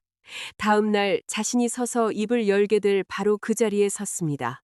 대산이는 마당 한가운데서 관아 본체 문턱까지의 거리를 눈으로 가늠했습니다. 바닥의 자갈과 흙의 단단함을 발바닥 끝으로 확인했습니다. 옆에 서 있던 포교 한 명이 대산이를 발견하고 다가왔습니다. 몽둥이를 손에 쥐고 물었습니다. 너는 어느 집 자식이냐? 왜 마당 한가운데서 얼씬거리느냐? 대산이는 포교를 바라보았습니다. 평평한 어조로 대답했습니다. 3년 전 바다 깊은 곳으로 나갔다 돌아오지 못한 잠수의 자식입니다. 포교는 대산이의 대답을 듣고 선뜻 손을 내밀지 못했습니다. 아이의 눈동자 속에 담긴 깊은 침묵이 포교의 발걸음을 멈추게 만들었습니다. 대산이는 포교가 다시 입을 열기 전에 돌아서서 관아 문가를 향해 걸어 나갔습니다. 모두가 떠나가는 넓은 관아마당 한가운데 바랜 갈색 옷을 입은 12살 어린 사내의 등 윤곽이 홀로 남아 있었습니다. 거대한 관아 건물과 포교들의 몽둥이 사이에서 대산이는 아무런 무기도 지니지 않은 채 오직 자신의 눈과 발걸음만으로 그 공간을 채우고 있었습니다. 대산이가 관아 문턱을 넘어서던 순간이었습니다. 맞은편에서 걸어오는 한 사내와 동선이 겹쳤습니다. 어깨가 넓고 거친 무명옷을 걸친 사내였습니다. 허리띠 안쪽으로 손잡이가 짧은 단도가 찔러 넣어져 있었습니다. 계엄이라 불리는 해적 우두머리 계엄이었습니다. 두 사람은 문틀 사이에서 걸음을 멈추었습니다. 햇살 아래서 서로의 눈을 똑바로 바라보았습니다. 한밤중 어두운 초가집 방 안에서 만난 이후 첫 번째 낮의 만남이었습니다. 계엄은 대산이에게 아무런 말도 건네지 않았습니다. 단단한 입술 모서리를 살짝 올린 채 대산이의 옆을 지나쳐 관아마당으로 걸어 들어갔습니다. 포교들은 계엄을 제지하지 않았습니다. 계엄은 관장 조성배가 앉아있는 사랑채를 향해 청도 구하지 않고 곧바로 걸어갔습니다. 대산이는 문가에 서서 계엄의 등 윤곽을 가만히 내려다보았습니다. 두 악인이 만나는 관아마당 안쪽을 바라보는 대산이의 눈빛 속에는 그 어떤 의도도 드러나지 않았습니다. 오직 깊은 고요함만이 눈동자 속에서 피어오르고 있었습니다. 다음 날 아침이었습니다. 관아마당은 평소와 완전히 다른 모습이었습니다. 해가 완전히 떠오르기 전이었으나 관아 담벼락 주변으로 마을 사람들이 삼삼오오 모여들고 있었습니다. 지나가는 바람소리 사이로 사람들이 나직하게 주고받는 목소리가 낮게 울려 퍼졌습니다. 지난밤 누군가 집집마다 돌아다니며 날이 밝으면 관아마당에서 큰일이 벌어질 것이라 전했기 때문입니다. 마당 한가운데에는 12살 대산이가 홀로 서 있었습니다. 바랜 갈색 저고리를 입고 해초끈으로 묶은 집신을 신은 차림이었습니다. 대산이는 두 발을 흙바닥 위에 단단히 내리밟은 채 본체 문턱을 향해 고개를 세우고 있었습니다.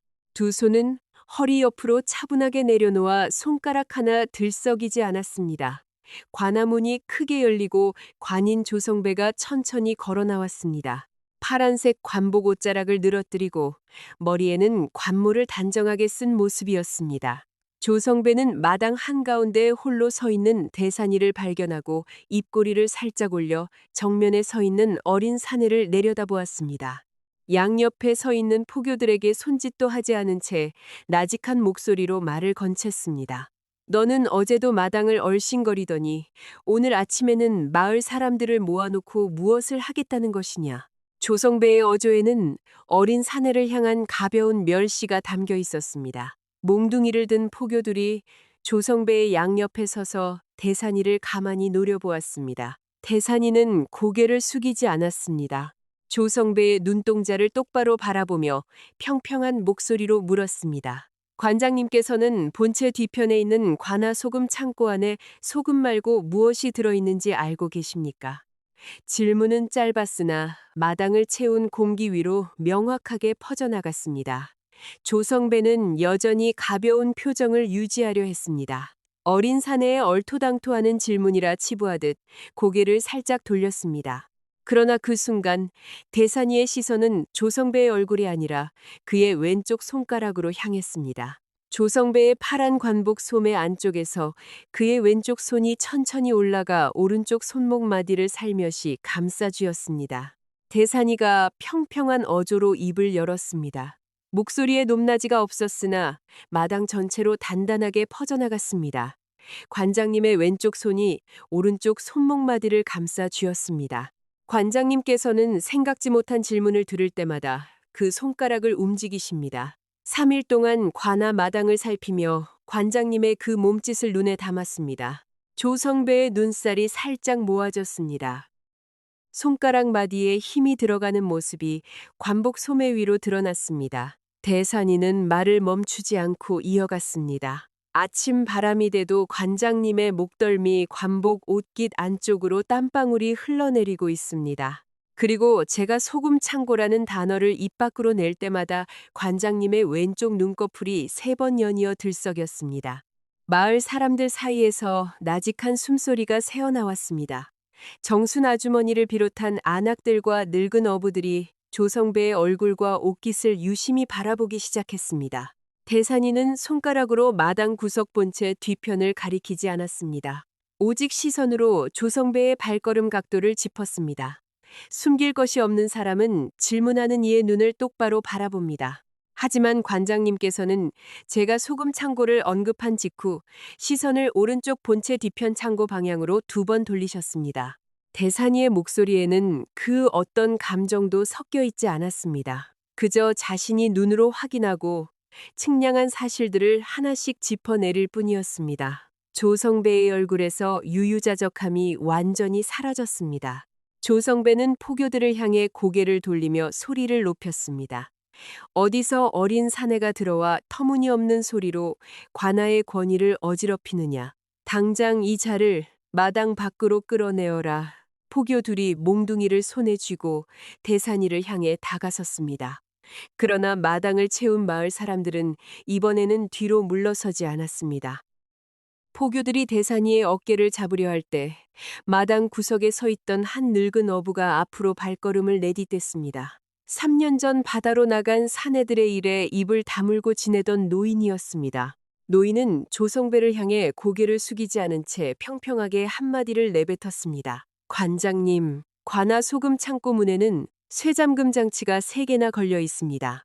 소금을 보관하는 창고에는 잠금 장치를 3개나 달지 않습니다. 노인은 그 말을 남기고 다시 뒤로 한 걸음 물러섰습니다. 마을 사람들 사이에서 소리 없는 움직임이 일어났습니다.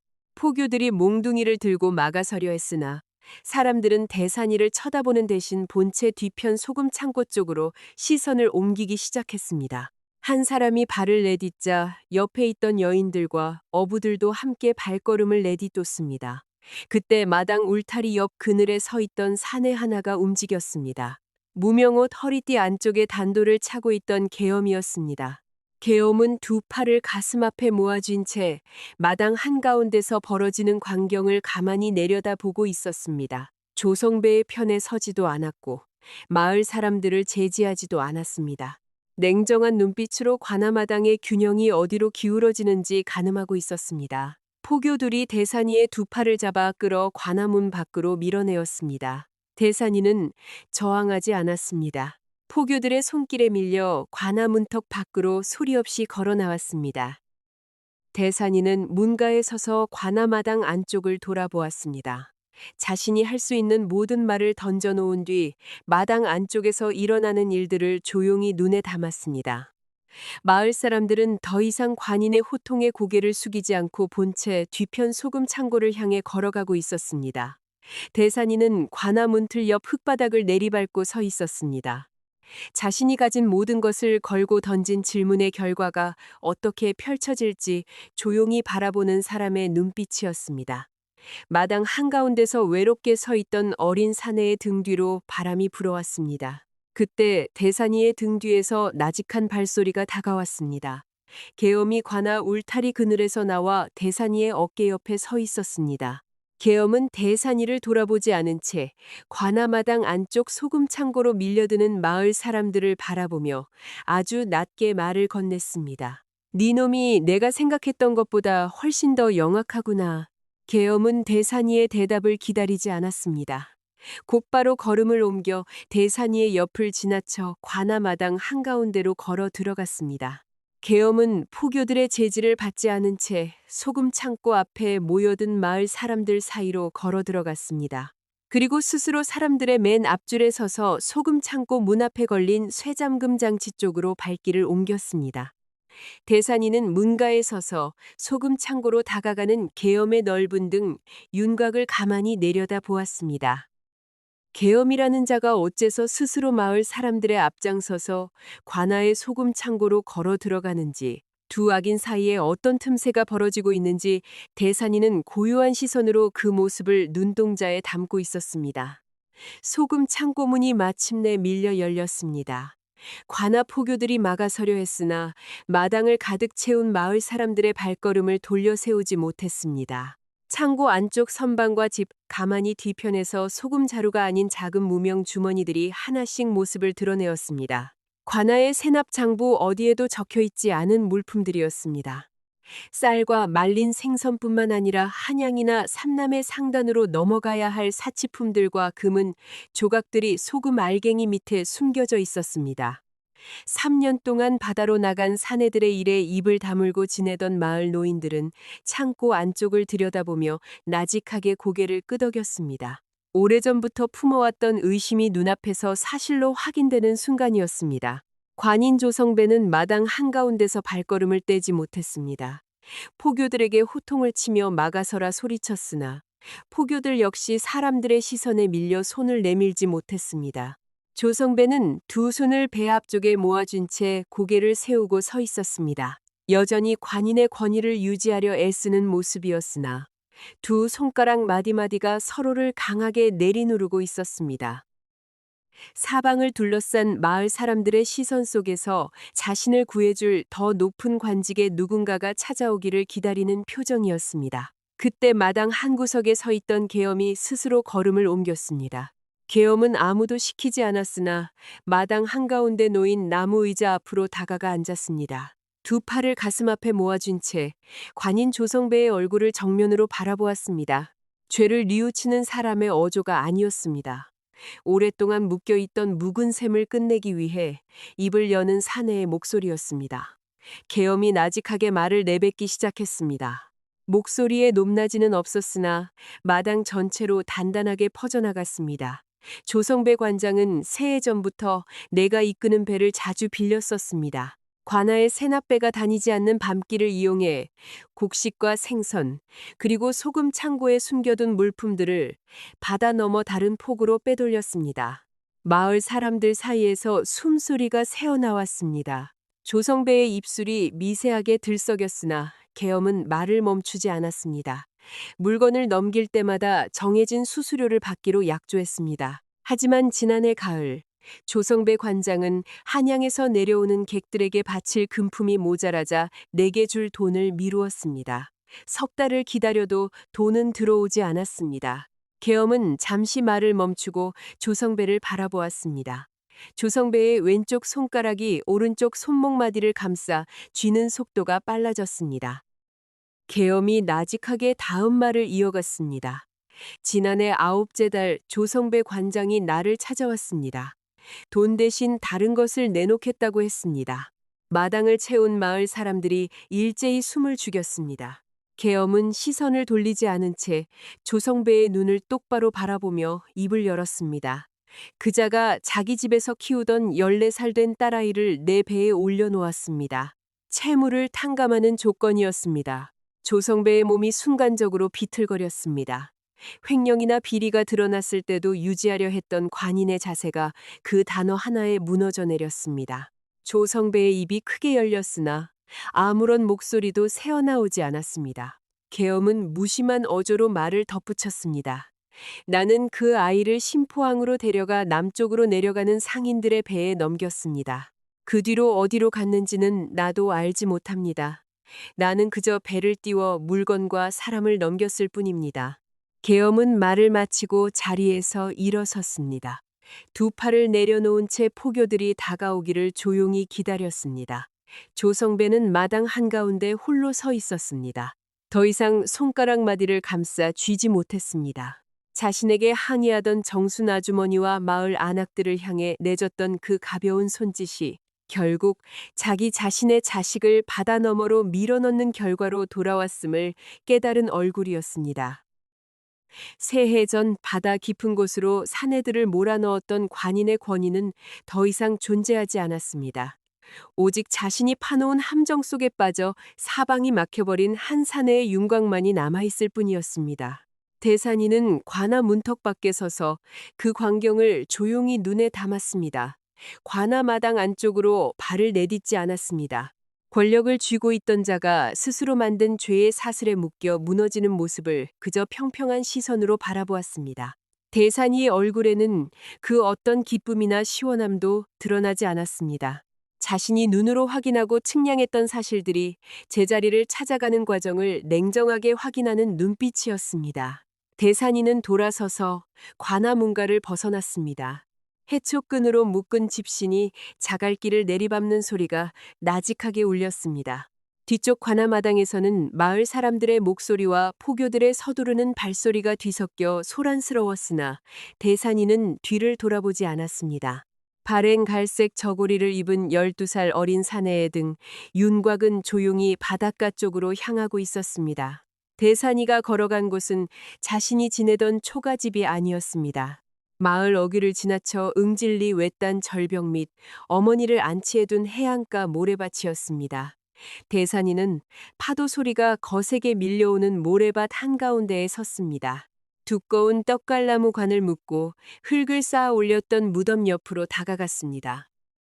대산이는 차미를 바닥에 세워두고 무덤 옆 모래 바닥 위에 조용히 무릎을 굴리고 앉았습니다.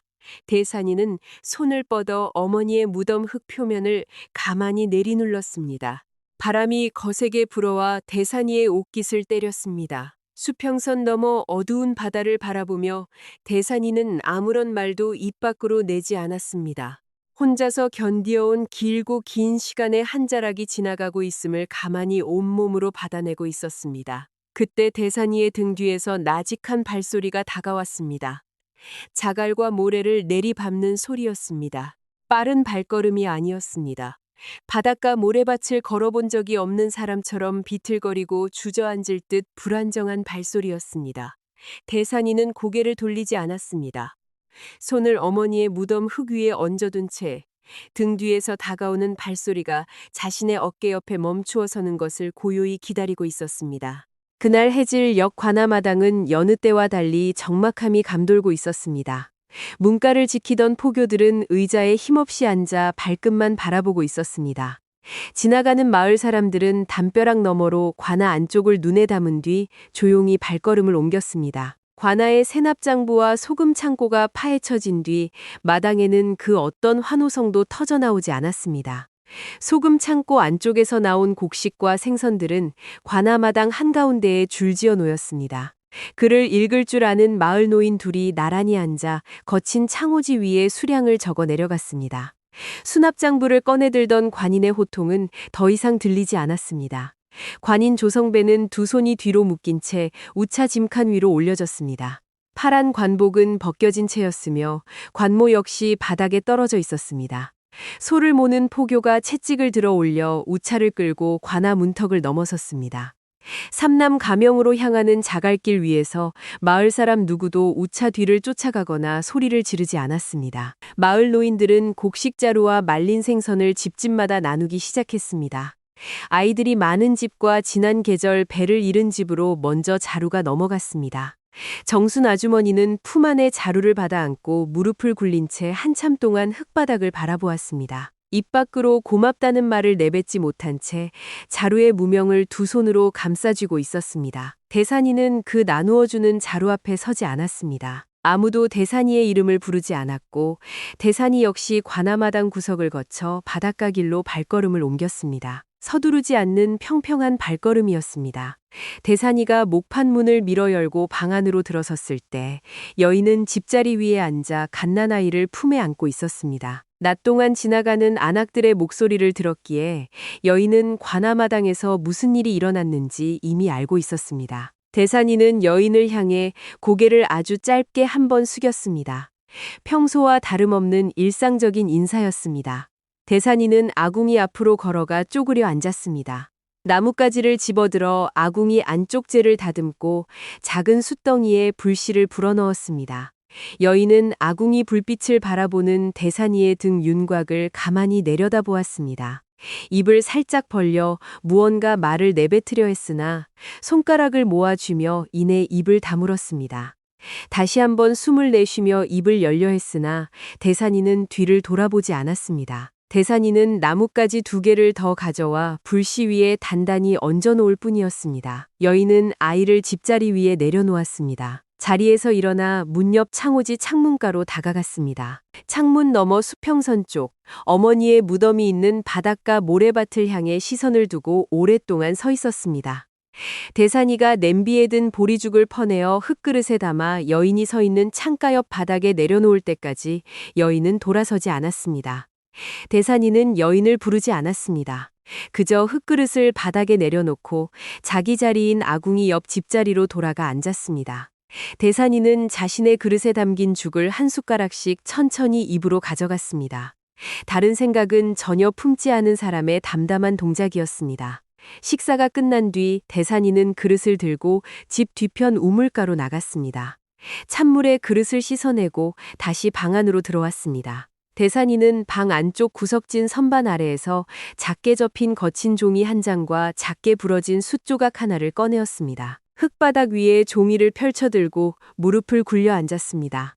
글씨를 제대로 배워본 적 없는 어린 사내의 손길이었으나 손가락에 힘을 주어 한자 글귀 몇 자를 종이 위에 정성껏 적어 내려갔습니다. 여인은 집자리 위에서 아이의 어깨를 토닥이며 대산이의 손끝을 눈동자에 담았습니다. 무엇을 적고 있는지, 그 종이가 누구에게 전달될 것인지 여인은 입 밖으로 내어 묻지 않았습니다. 대산이는 글씨를 다 적은 뒤 종이를 여러 번 정갈하게 접어 자신이 차고 있던 무명 주머니 안으로 집어넣었습니다. 등잔에 희미한 기름 불빛이 가물거리기 시작했습니다. 대산이는 집자리를 다듬고 몸을 뉘이기 전 창호지 창문 쪽을 바라보며 나직하게 입을 열었습니다.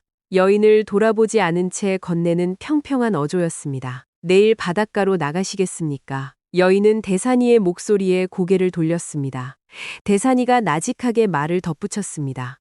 저편 모래밭, 어머니 무덤 옆입니다. 대산이는 더 이상 설명을 이어가지 않았습니다. 그대로 집자리 위에 몸을 낮추고 눈을 감았습니다. 여인은 가물거리는 기름불빛 아래서 집자리 위에 누운 대산이의 측면 모습을 오랫동안 바라보았습니다. 방 안에는 다시 아궁이 재냄새와 바깥 바닷바람 소리만이 나직하게 퍼져나가고 있었습니다. 이른 아침에 푸르스름한 여명이 응진리 바닷가 모래밭 위로 비스듬히 내려앉기 시작했습니다. 아직 수평선 너머 해가 온전히 떠오르지 않아 자신이 내딛는 발밑의 자갈과 모래 윤곽만 겨우 가늠할 수 있는 어둠이 남아 있었습니다. 대산이는 평소처럼 괭이를 어깨에 메고 앞서 걸었습니다. 오늘 아침은 괭이 끝으로 땅을 파내려가지 않았습니다. 오직 바닷바람을 맞으며 여인을 인도하는 평평한 발걸음이었습니다. 여인은 대산이의 2~3걸음 뒤에서 발길을 옮겼습니다. 품 안에는 두꺼운 무명천으로 쌓인 갓난아이를 바짝 안아들고 있었습니다. 여인이 내딛는 집신 발자국마다 파도가 빠져나간 젖은 모래가 깊게 눌려 들어갔습니다. 발끝에서 느껴지는 무게는 여인이 태어나 지금까지 짊어져 본 그 어떤 짐보다 무거웠습니다. 두 사람은 마침내 바위 절벽 및 어머니의 무덤 앞에 다다랐습니다. 흙을 모아 낮게 쌓아 올린 둥근 형태의 무덤이었습니다. 무덤 표면에는 대산이가 바닷가에서 주워 모은 동그란 조약돌 몇 개가 정갈하게 올려져 있었습니다. 비석도 없었고 이름을 적은 목패도 없었습니다. 오직 흙더미와 그 뒤편에서 일정한 리듬으로 부딪히는 수평선 바다만이 존재했습니다. 대산이는 어깨에 메고 있던 괭이를 바닥에 내려놓았습니다. 그리고 어머니의 무덤 옆 모래바닥 위에 조용히 무릎을 굴리고 앉았습니다. 늘 그 자리에 앉아 어머니를 기다리던 사람처럼 평온한 자세였습니다. 대산이의 시선은 무덤을 향하지 않고 수평선 너머 어두운 물길을 향해 있었습니다. 여인은 무덤 옆에 서서 한참 동안 움직이지 못했습니다. 품 안의 아이는 바닷바람 속에서도 미세한 숨소리를 내며 깊은 잠에 빠져 있었습니다. 수평선에서 밀려온 파도가 바위에 부딪혀 부서지는 소리만이 두 사람 사이의 정적을 채웠습니다. 여인은 자리에서 천천히 무릎을 낮추었습니다. 모래바닥 위에 앉아 품 안의 아이를 무릎 위에 올렸습니다. 여인은 손가락으로 모래바닥을 가만히 내리눌렀습니다. 여인은 입을 열었습니다. 머릿속으로 정돈된 문장을 만들 겨를도 없이 가슴속 깊은 곳에서 오랫동안 눌러두었던 말이 목구멍을 타고 새어나왔습니다. 3년 전 내가 한양 궁궐 내명부 안에서 한 편의 수납 명령서에 서명을 남겼습니다. 대산이는 고개를 돌리지 않았습니다. 여인의 목소리가 바람에 흩어지는 동안에도 수평선 너머 어두운 바다를 향해 시선을 고정해 두고 있었습니다. 여인의 목소리는 차분하지 않았습니다. 단어가 도중에 끊어지고 숨이 차올라 몇 번이고 문장을 멈추었다가 이어나가는 힘겨운 음성이었습니다. 가슴속에 작은 생명을 품고 있던 시기였습니다. 태어날 아이의 안녕과 건강을 빌기 위해 진주를 거두어 올리라는 종이었습니다. 궁궐 안에서는 늘 있던 정례적인 일이라 여겨 종이 위에 적힌 수량이나 이 외딴 바닷가 사내들이 무릅써야 할 위험을 단 한 번도 따져 묻지 않았습니다. 여인은 손가락 끝으로 모래밭 표면을 지그시 눌렀습니다. 그 종이가 응진리 관하로 내려왔고 관인 조성배가 밤바다 깊은 곳으로 어부들을 몰아넣었습니다. 사내들은 돌아오지 않았고 그 중에는 이 바닷가에서 배들을 이끌던 우두머리 잠수가 있었습니다. 여인은 기둥 위쪽에 매여 있던 부러진 목패와 녹슨닷 고리에 걸려 있던 푸른 비단끈을 떠올렸습니다. 자신이 그 밤 기름 등잔불 아래서 손끝으로 만져보았던 그 두 유물의 윤곽을 하나씩 입 밖으로 내어 확인했습니다. 방 안쪽 기둥에 걸린 부러진 목패는 그 사내의 신주였고 닷고리의 푸른 비단끈은 한양에서 내려보낸 관품을 묶고 있던 비단이었습니다. 여인은 말을 이어가지 못했습니다. 무릎 위에 안긴 갓난아이의 작은 얼굴이 눈동자에 담겼습니다. 아무것도 알지 못한 채 평온하게 숨을 내쉬는 태중의 그 아이. 그리고 바로 옆 모래바닥 위에 무릎을 굴리고 앉아 수평선을 바라보는 아버지를 잃고 홀로 남아 어머니의 무덤을 다듬던 12살 어린 사내. 자신이 무심하게 붓을 움직였던 그 짧은 순간이 한 사람의 목숨을 바다 깊은 곳으로 밀어넣었고 한 가정을 파괴했으며 어린 자식을 흙바닥 위로 내던져 놓았던 것이었습니다. 여인은 손을 올려 어머니의 무덤 흙 표면 위에 가만히 내리얹었습니다. 용서를 구하는 손길이 아니었습니다. 감히 사죄한다는 말조차 내뱉을 수 없어 어디에 손을 두어야 할지 알지 못하는 사람의 불안정한 동작이었습니다. 여인이 나직하게 마지막 한마디를 내뱉었습니다. 목구멍이 잠겨 음성이 바닥으로 낮게 깔렸습니다. 내가 내 아버지를 바다 깊은 곳으로 밀어넣은 사람입니다. 내가 그것을 알고도 어떻게 사죄해야 할지 알지 못합니다. 말은 끝났고 바닷가 모래밭에는 다시 긴 침묵이 찾아왔습니다. 대산이는 여전히 움직이지 않았습니다. 자리에서 일어서지 않았고 여인을 향해 호통을 치거나 어깨를 떨지도 않았습니다. 그저 파도가 밀려왔다 빠져나가는 소리를 온몸으로 받아내며 모래바닥 위에 앉아 있었습니다.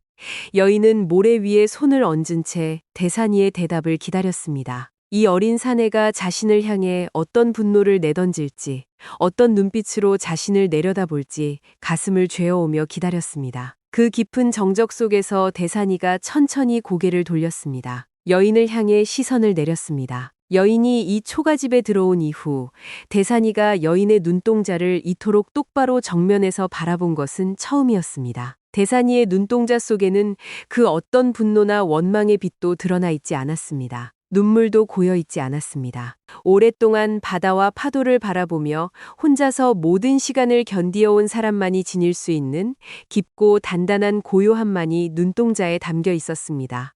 대산이가 입을 열었습니다. 평평하고 나직한 어조였습니다. 알고 있었습니다. 단 4글자였습니다. 여인은 대산이의 대답을 듣고 순간적으로 숨을 내쉬지 못했습니다. 대산이가 방금 내뱉은 그 말이 무슨 뜻인지, 자신이 방금 털어놓은 사실을 알고 있었다는 뜻인지, 아니면 더 깊은 무언가를 의미하는 것인지 가늠하지 못하는 얼굴이었습니다. 대산이는 자리에서 천천히 일어섰습니다. 바닥에 놓여있던 괭이자루를 손으로 집어들어 어깨에 고쳐맸습니다. 대산이는 구웅크리고 앉아있는 여인을 내려다보았습니다. 그리고 돌아서서 마을 쪽으로 향하는 자갈길을 향해 첫 발을 내디붓습니다. 대산이가 걸음을 멈추지 않은 채 여인을 향해 나직하게 다음 질문을 던졌습니다. 제가 왜 아주머니의 성함을 단 한 번도 묻지 않았는지 아십니까? 대산이는 대답을 기다리지 않은 채 자갈길을 내리밟으며 앞으로 걸어나갔습니다. 여인은 모래밭 위에 무릎을 꿇은 채 멀어져가는 12살 어린 사내의 등 윤곽을 오랫동안 바라보았습니다. 대산이는 자갈길 어귀에서 발걸음을 멈추었습니다. 돌아서서 모래밭 위에 무릎을 굴리고 앉아있는 여인을 가만히 내려다보았습니다. 여인은 무릎 위에 안긴 아이를 두 손으로 감싸 안은 채 대산이의 얼굴을 멍하니 올려다보고 있었습니다.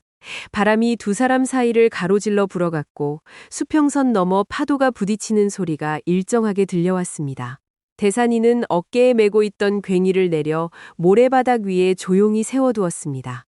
그리고 여인의 앞쪽, 어머니의 무덤과 여인 사이의 모래바닥 위에 다시 자리를 잡고 앉았습니다. 대산이는 눈동자를 여인의 눈에 똑바로 맞추었습니다. 평소처럼 나직하고 평평한 어조로 입을 열었습니다. 그날 밤이었습니다. 아주머니가 어둠 속에서 절벽 고갯길을 달려내려와 이 구덩이 안으로 굴러떨어지시던 그 첫 번째 순간이었습니다. 여인은 숨을 내쉬지 못한 채 대산이의 입술 움직임을 눈에 담았습니다. 대산이는 손가락 끝으로 모래밭 표면을 가만히 내리눌렀습니다. 비단 겉옷의 깃이 옆으로 벌어지면서 옷 안쪽에 묶여있던 푸른 비단끈이 달빛 아래 드러났습니다. 비단 옷감에 접혀 들어간 가장자리 마디 안쪽에 아주 가느다란 금실로 수놓아져 있던 테두리 문양을 보았습니다. 대산이의 목소리에는 서두름이 없었습니다. 그 문양은 저작거리나 지방 관아에서는 결코 볼 수 없는 문양이었습니다. 오직 한양 궁궐 내명부 안쪽에서만 쓰이던 고유한 문양이었습니다. 저는 그 문양과 비단의 빛깔을 아주 어릴 적부터 아주 잘 알고 있었습니다. 여인의 두 눈동자가 크게 들썩였습니다. 대산이는 고개를 나직하게 어루만지며 말을 이어갔습니다. 새해 전 아버지가 바다 깊은 곳으로 끌려갈 때 한양에서 관품을 실어 내려보내던 배가 응진리 앞바다에서 풍랑을 만났습니다. 아버지는 바다로 들어가기 전 물 위에 떠돌던 그 푸른 비단 끈 조각 하나를 건져 올려 집으로 가져오셨습니다. 자신이 바다 너머 한양 궁궐의 명령을 받아 일하러 간다는 것을 증명하듯 그 비단끈을 방 안쪽 닷 고리에 묶어두셨습니다. 대산이는 여인을 똑바로 바라보았습니다. 아주머니가 구덩이 속으로 굴러떨어졌을 때 저는 아주머니의 이름이나 신분을 알지 못했습니다. 하지만 아주머니 가슴에 매여있던 그 푸른 비단끈과 한양 궁궐의 문양을 본 순간 모두 알았습니다. 아주머니가 바로 3년 전 그 종이에 먹물을 묻혀 서명을 남겼던 그 높은 여인이라는 사실을 말입니다. 여인은 손가락 마디마디가 굳어지는 것을 느꼈습니다. 목구멍에서 소리가 새어나오지 않았습니다. 대산이는 나직하게 덧붙였습니다. 방 안쪽 기둥에 걸린 부러진 목패와 닷고리의 푸른 비단끈은 제가 새해 동안 매일 밤 눈에 담아온 물건들입니다. 아주머니가 그 한밤중에 집자리 위에 누워 계실 때 저는 이미 두 물건과 아주머니 사이의 관계를 가슴속에서 모두 맞추어 놓았습니다. 바닷가 모래밭에는 긴 정적이 찾아왔습니다. 파도가 바위에 부딪혀 부서지는 소리만이 두 사람 사이를 울렸습니다. 여인이 떨리는 음성을 눌러 담으며 오랫동안 가슴속에 가두어 두었던 질문을 입 밖으로 내어 물었습니다. 그렇다면 내가 누구인지 알고 있었으면서 내가 네 아버지를 바다 깊은 곳으로 밀어넣은 사람이라는 것을 이미 알고 있었으면서 어째서 나를 그 나무관 속에서 끌어올려 주었느냐. 어째서 나를 그 흙바닥 밑에 그대로 묻어버리지 않았단 말이냐. 여인의 목소리가 바닥으로 낮게 깔렸습니다. 감히 용서를 바랄 수도 없는 죄인이 자신의 생명을 구해준 어린 사내를 향해 던지는 가슴 깊은 곳의 마지막 물음이었습니다. 대산이는 여인의 질문을 듣고 곧바로 대답하지 않았습니다. 고개를 돌려 수평선 너머 어두운 물길을 바라보았습니다. 파도가 밀려왔다 빠져나가는 수평선의 경계면을 한참 동안 눈동자에 담았습니다. 그리고 나직한 어조로 대답을 건넸습니다. 높낮이가 없는, 그러나 바위처럼 단단한 목소리였습니다. 제가 아주머니를 그 관 속에 그대로 묻어두었다면 아주머니는 자신이 무슨 일을 저질렀는지 영원히 알지 못했을 것입니다. 여인의 눈동자가 고정되었습니다. 대산이가 계속해서 말을 이어갔습니다. 자신이 한양 궁궐 안쪽 따뜻한 온돌방에서 무심하게 붓을 움직였던 그 짧은 순간이 이 외딴 바닷가 사내들에게 어떤 비극을 가져왔는지 단 한 번도 알지 못한 채 눈을 감았을 것입니다. 이 바닷가 모래밭 무덤 앞에 서보지도 못하고 홀로 남아 아버지를 기다리던 12살 어린 사내의 눈동자를 정면에서 바라보지도 못했을 것입니다. 대산이는 여인을 향해 다시 시선을 옮겼습니다. 죽은 사람은 아무것도 느끼지 못합니다.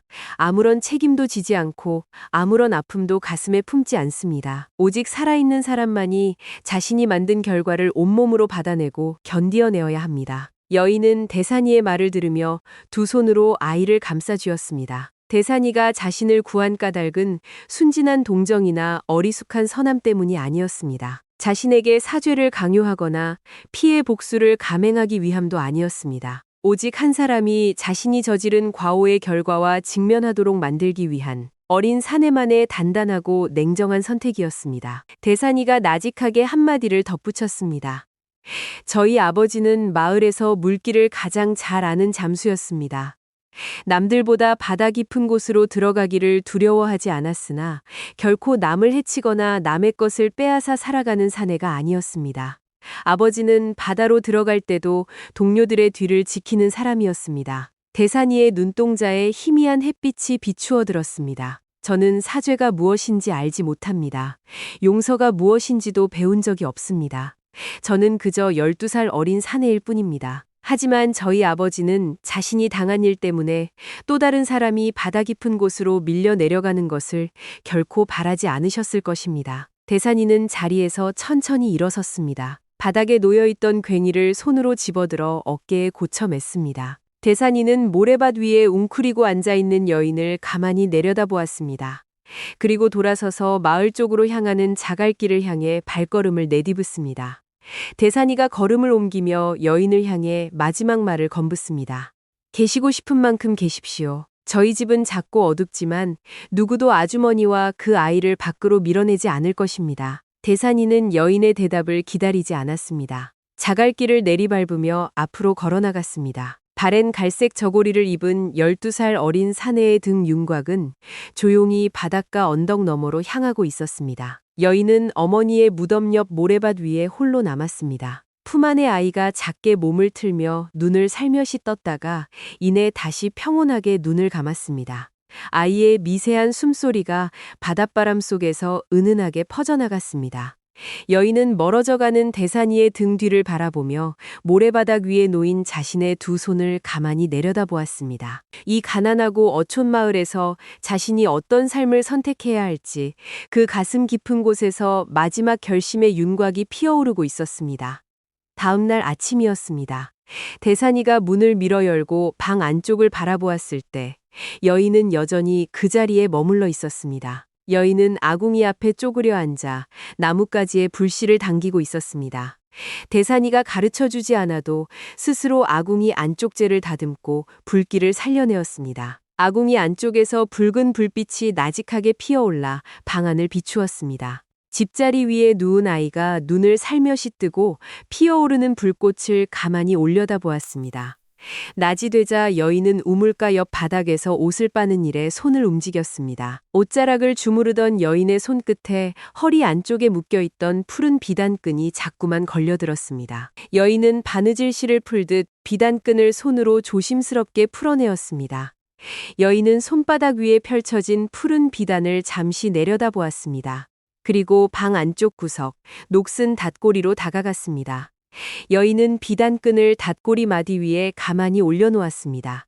새해 전 아버지가 건져 올렸던 부러진 목패, 바로 옆자리였습니다. 감추어두지도 않고 버리지도 않은 채 원래 존재해야 할 자리에 조용히 되돌려 놓는 동작이었습니다. 대산이는 그 곁을 지나쳐 마당으로 나가며 여인의 손길을 눈에 담았으나 아무런 말도 건네지 않았습니다.